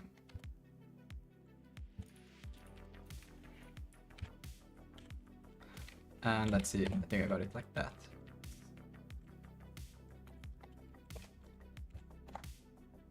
Somehow this is still broken. One too many of those. Okay, nailed it.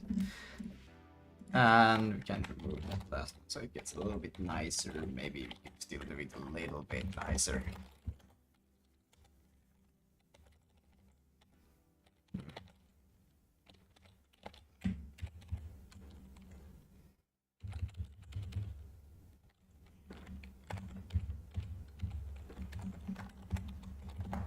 Fuck! One too many. It's okay. Let's see, I can do this. Oh, that was not it. Okay, that's better.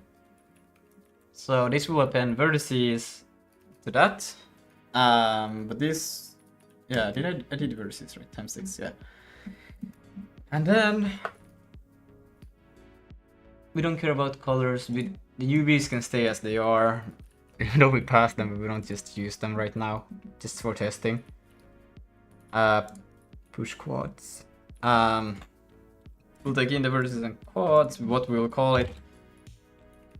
Quad to vertices. Make vertices. Make vertices quad. I think it kind of makes sense if you say make and then you take in quads and you take in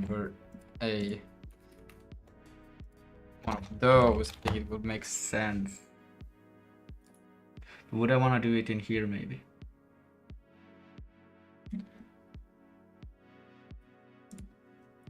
So what we would do here, well, we don't have access to it, so we don't do it in there. We do it in here. So we do this, and then we just say make, like so. We get in the UI, quads, and then we take in the vertices. But before we do that, we do a vertices clear thing capacity, and then we can pass in vertices items. Now this looks a little bit weird, but let's see. I think that's it. So that should draw a little thingy somewhere, if it works. It didn't. Init capacity need to say try. It couldn't give me an error message about it.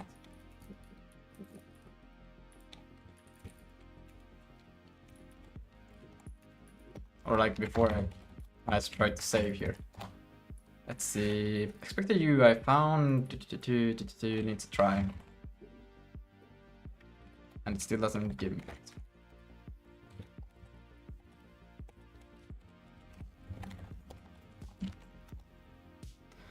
No field name default font. Yeah, that's true. We don't have a default font. Still no damn error message. Jesus. Let's see, default font. Oh yeah, because I assigned it in the return. Why is there no LSP telling me anything? That's crazy. Expected type window found UI draw you. Okay.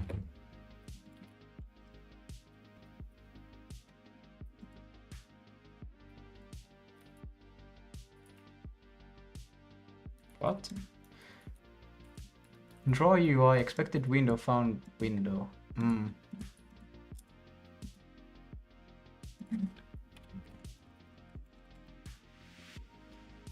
Unable to resolve. Oh my god.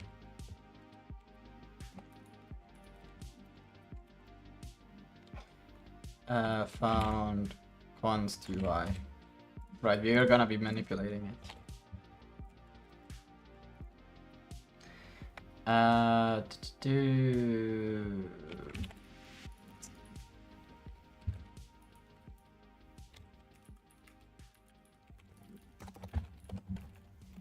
And then it was member UI found one.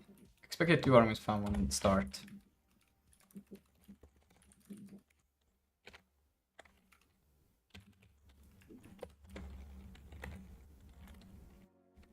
What? I think that's quite right. Let me try again. Ah, okay, wait. It's because of the delta time that it's lying. Isn't it? Swear to God. Anyways, we'll continue and get it later. Useless is not unindexable. Len, right. How to do Len? To get the required itself. That's not terrible to read. Damn, there's so many. Versus found const. Expected const found. Render draw. Why do you not give me any damn error messages? Jesus. It should do it here, but it doesn't. What the hell? Okay, I'm gonna put this over to here so we can read it.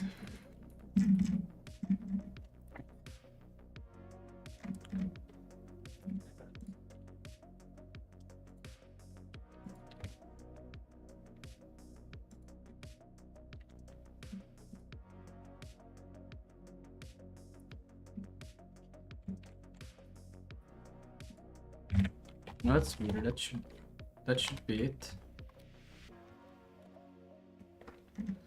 Let's see. Member function expected 1 argument. Found 0. What does it want? Self. There is self already. So, oh wait, dependency capacity. In main 93.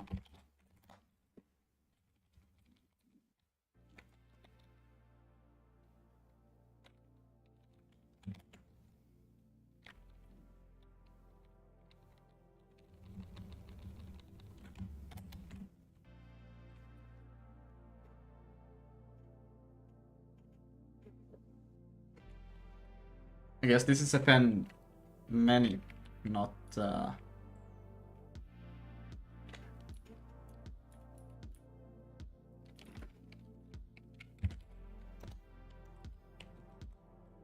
Isn't there append many? Assume slice, assume capacity.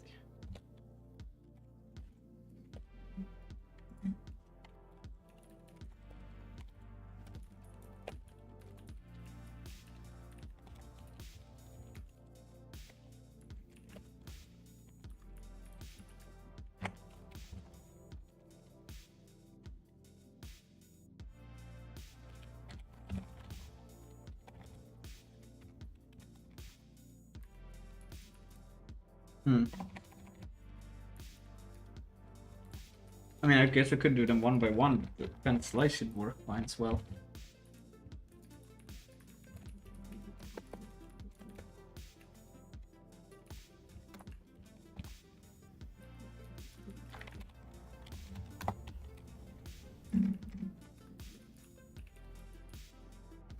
Member function expected 1 and found 4.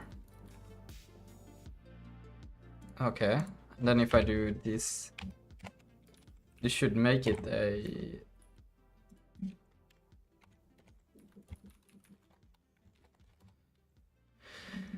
Okay, let's see.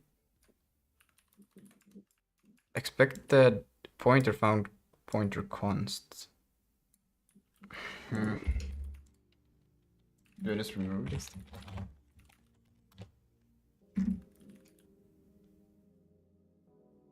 Is that the same error? What the fuck? Oh wait, is it because I'm doing... Oh wait, no? Oh, I'm doing it wrong.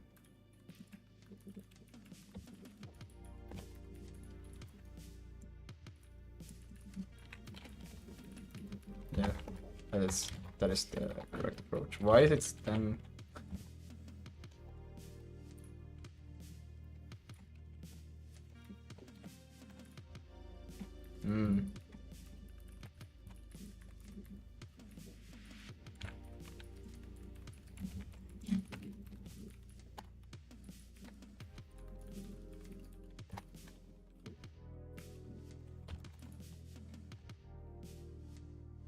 It's just a... Okay. It's gotta do this. Why did it go? What?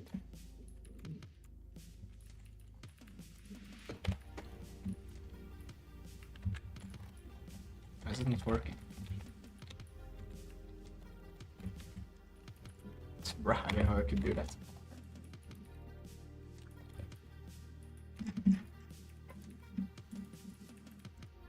Oh, the highlights is back at least. It should be like, why is it not doing the right thing? That's not it either. My shortcuts are broken. What?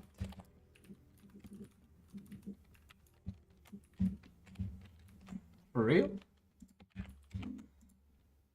Well, I guess I can do this. No, I can't do it either. Okay, I can do this. Why is this so broken all of a sudden? Fuck, okay. And I can do that. And then I can do this, that, go here, and then I can do that. Weird way of doing it because it's annoying, but whatever.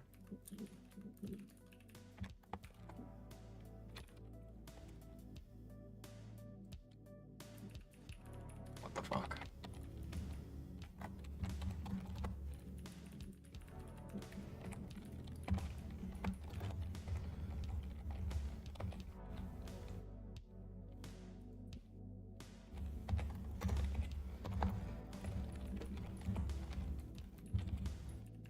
Why doesn't it give any shits for the other time?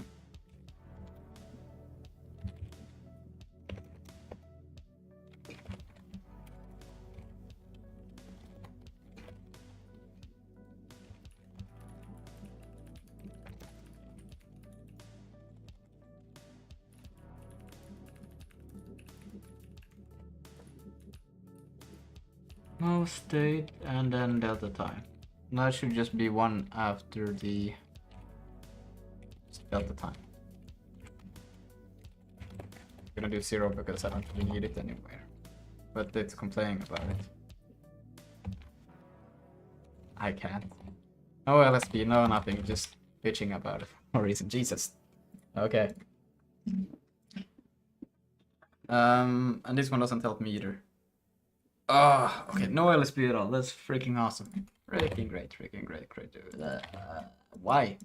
It should give me LSP here, but it doesn't. Let's see. Yeah, I don't see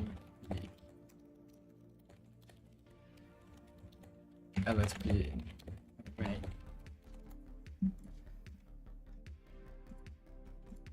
Oh, well, it is there, but it doesn't really. It's like half broken. Kind of.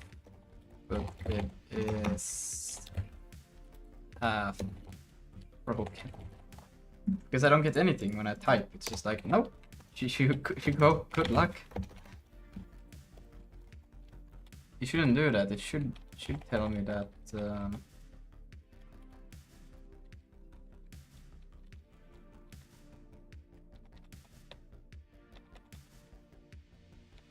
Wait a minute. That is.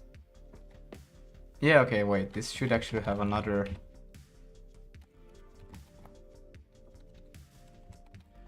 Because there should be.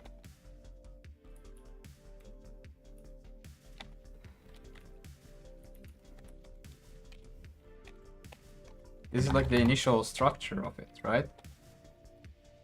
And then there's this thing, there's that thing, there's this thing, and then the structure ends, and then here the other time should come. Which I should probably just be able to do that. Why is that problematic now?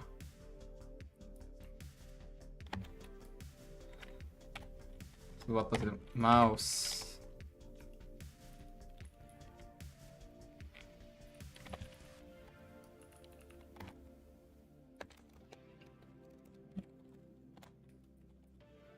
Why is it just like being so freaking annoying? I'm gonna retype. It cooked itself.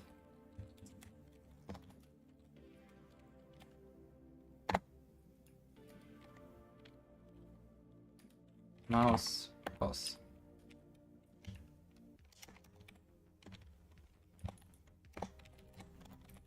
X and then top mouse pause Y. There. Okay. Left. Window pointer buttons. Left. Right. Window buttons. Right.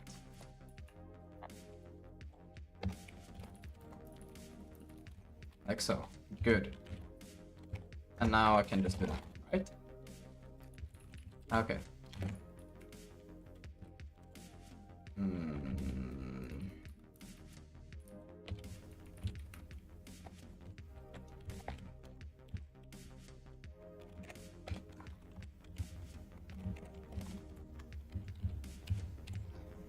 At podcast. So. Okay, we're back at this thing now. So it's found expected pointer to type found like.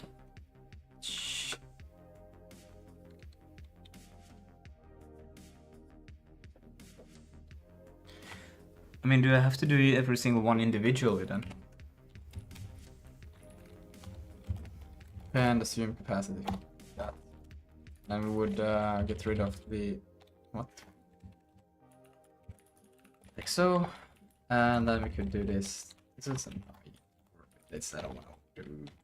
Okay. And then I would just literally do every single one by one. Because that one is one element. But it's weird I can't do a slice all of them at once. Ah, it's still the same problem. Great. Well then, we should be able to do a slice, but just not willing to accept a slice.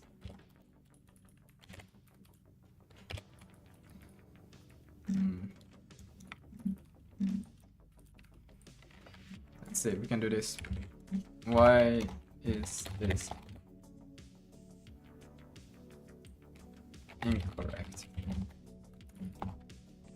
What the hell? Wrong order. There. Because I cannot get the... Alright, I'm gonna operate back in a bit. Let's see. It needs self because it mutates. It uses the list.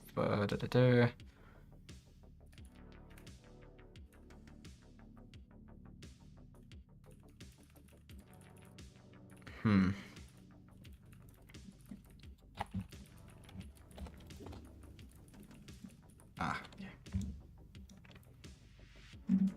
And then we pass it in here, like that.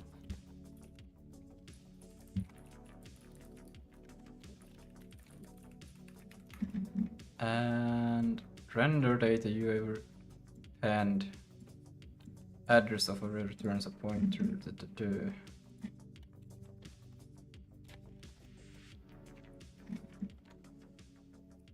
Does not support reinitialization syntax. You're joking. Oh wait, but it's and slice.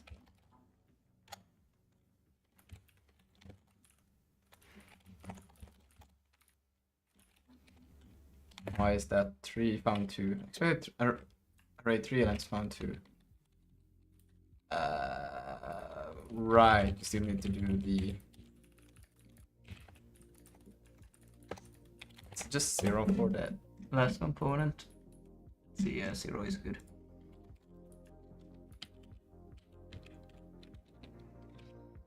So we can actually do a quick... No, not that. Why is it not working as it should? Oh, because of the new plugin, it fucked it up. You're joking. You have to be joking. Okay.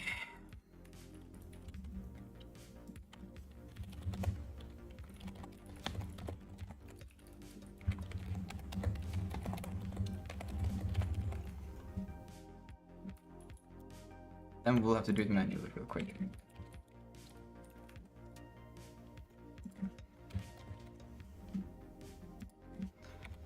And like so, and let's see, why is that one? UV struct. Right, I don't have a UV, I just have color. Which I'm not even heading right now. And then, no, color, we can do just color is equal to, we can do this will be white, it's fine.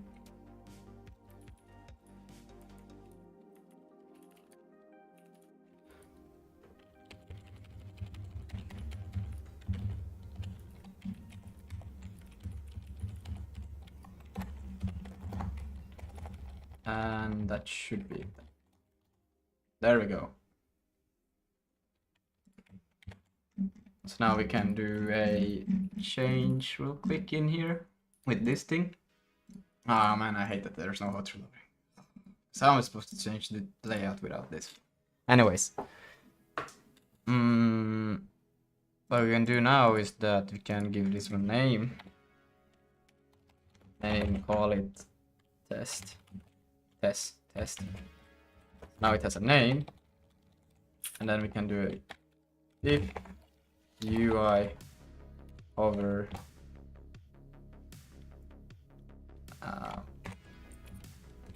test. Should be it. I don't know why it's so funny. Okay. And then we can change this. UI test hover. So we'll do new 0 1 1 1 else yeah, it's the function. Yeah. Is hovered, so let's see now. That should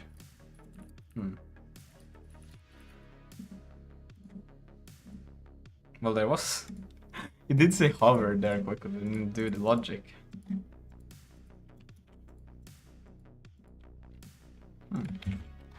I'm probably not doing What am I not doing right? Because it should apply. Ah, start. It takes the right position, the button. Why is it at the bottom? Something is wrong here.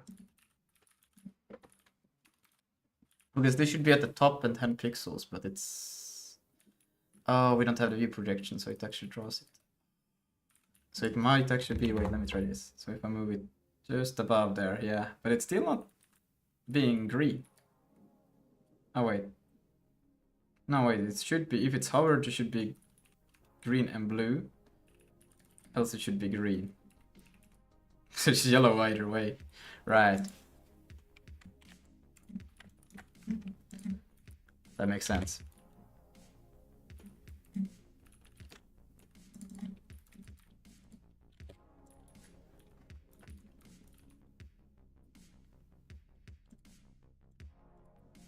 So you can take actually in the color as well into the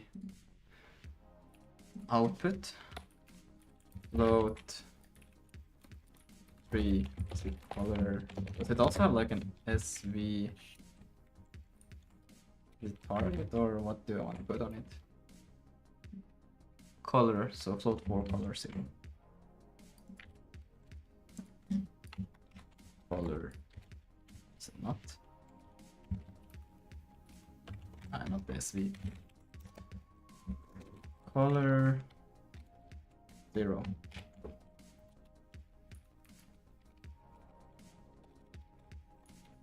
Output color equals.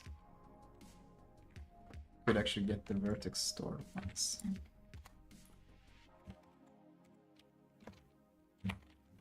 Vertex is equal to this, and then we can just do vertex that, and we can say vertex color, and that should be it. And then we can go to position, change it to become.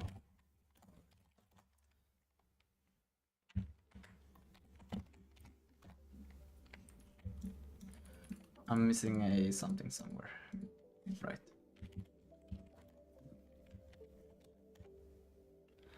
X. What? 923, there's an X. Ah, how did that get there? And what the fuck? Vertex. Good. So then we can go here. But still no colors, though it should be. Why is it so... That's not even saying color right now. I swear to God, yeah.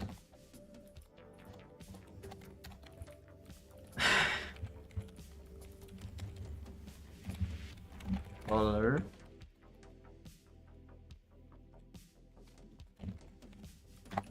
Okay. And we can remove worthy. And we can go down to where we do the embed. Too far. It says that there should be an error, but I don't even see it. It's funny. I know it's gonna be here. There. Whoa.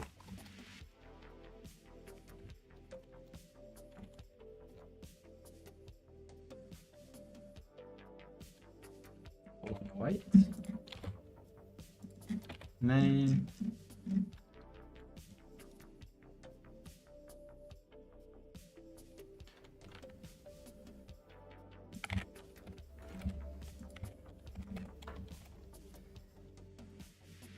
Actually, no, I prefer to have black.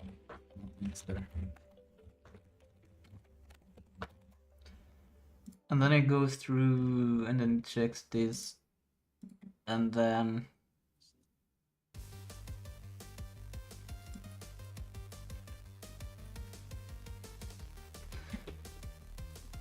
It should be, if not hover, it should be green blue. So yellow? No, what the fuck? What color? Kind of color does that even make? Just gonna make it. I'm gonna make it red by default. That's easier to understand. And then, oops, one. And else it will be green. So red and green.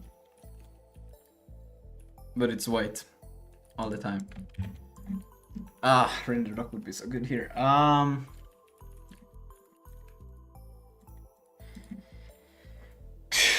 But I'm a donkey because I don't even pass it. Yeah, okay, I see. So in here, what we can still do now that we got this, we can now go to the actual quads. There, that comes from there, and what we can do is change this to be color, and it will be a, well, how do you have it? Vec 3 F32. Well, we could actually make it. Can I do it at the color? RBGA. Can you do a float of? Nah. I think a then set is better. Okay, it's it. Yeah, I think I will do this. 4 F32s. And then we'll take this away. The color is equal to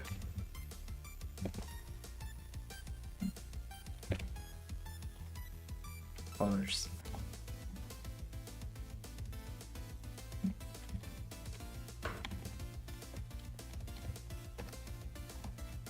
And then in here, now we go through here so we can actually see that we want the fonts color to quad.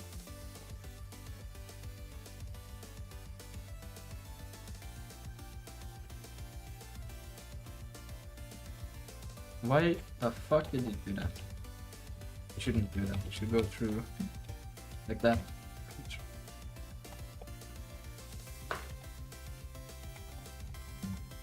Okay. Yay, kind of works, but yeah, because it's drawn interesting.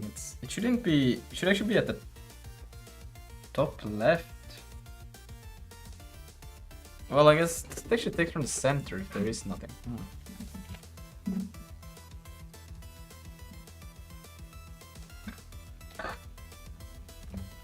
The position. They should have. Well, I guess it's offset. I do, but should still not be from center. Okay, but at least the UI is there, so that's pretty good. Still need to do text and that kind of stuff.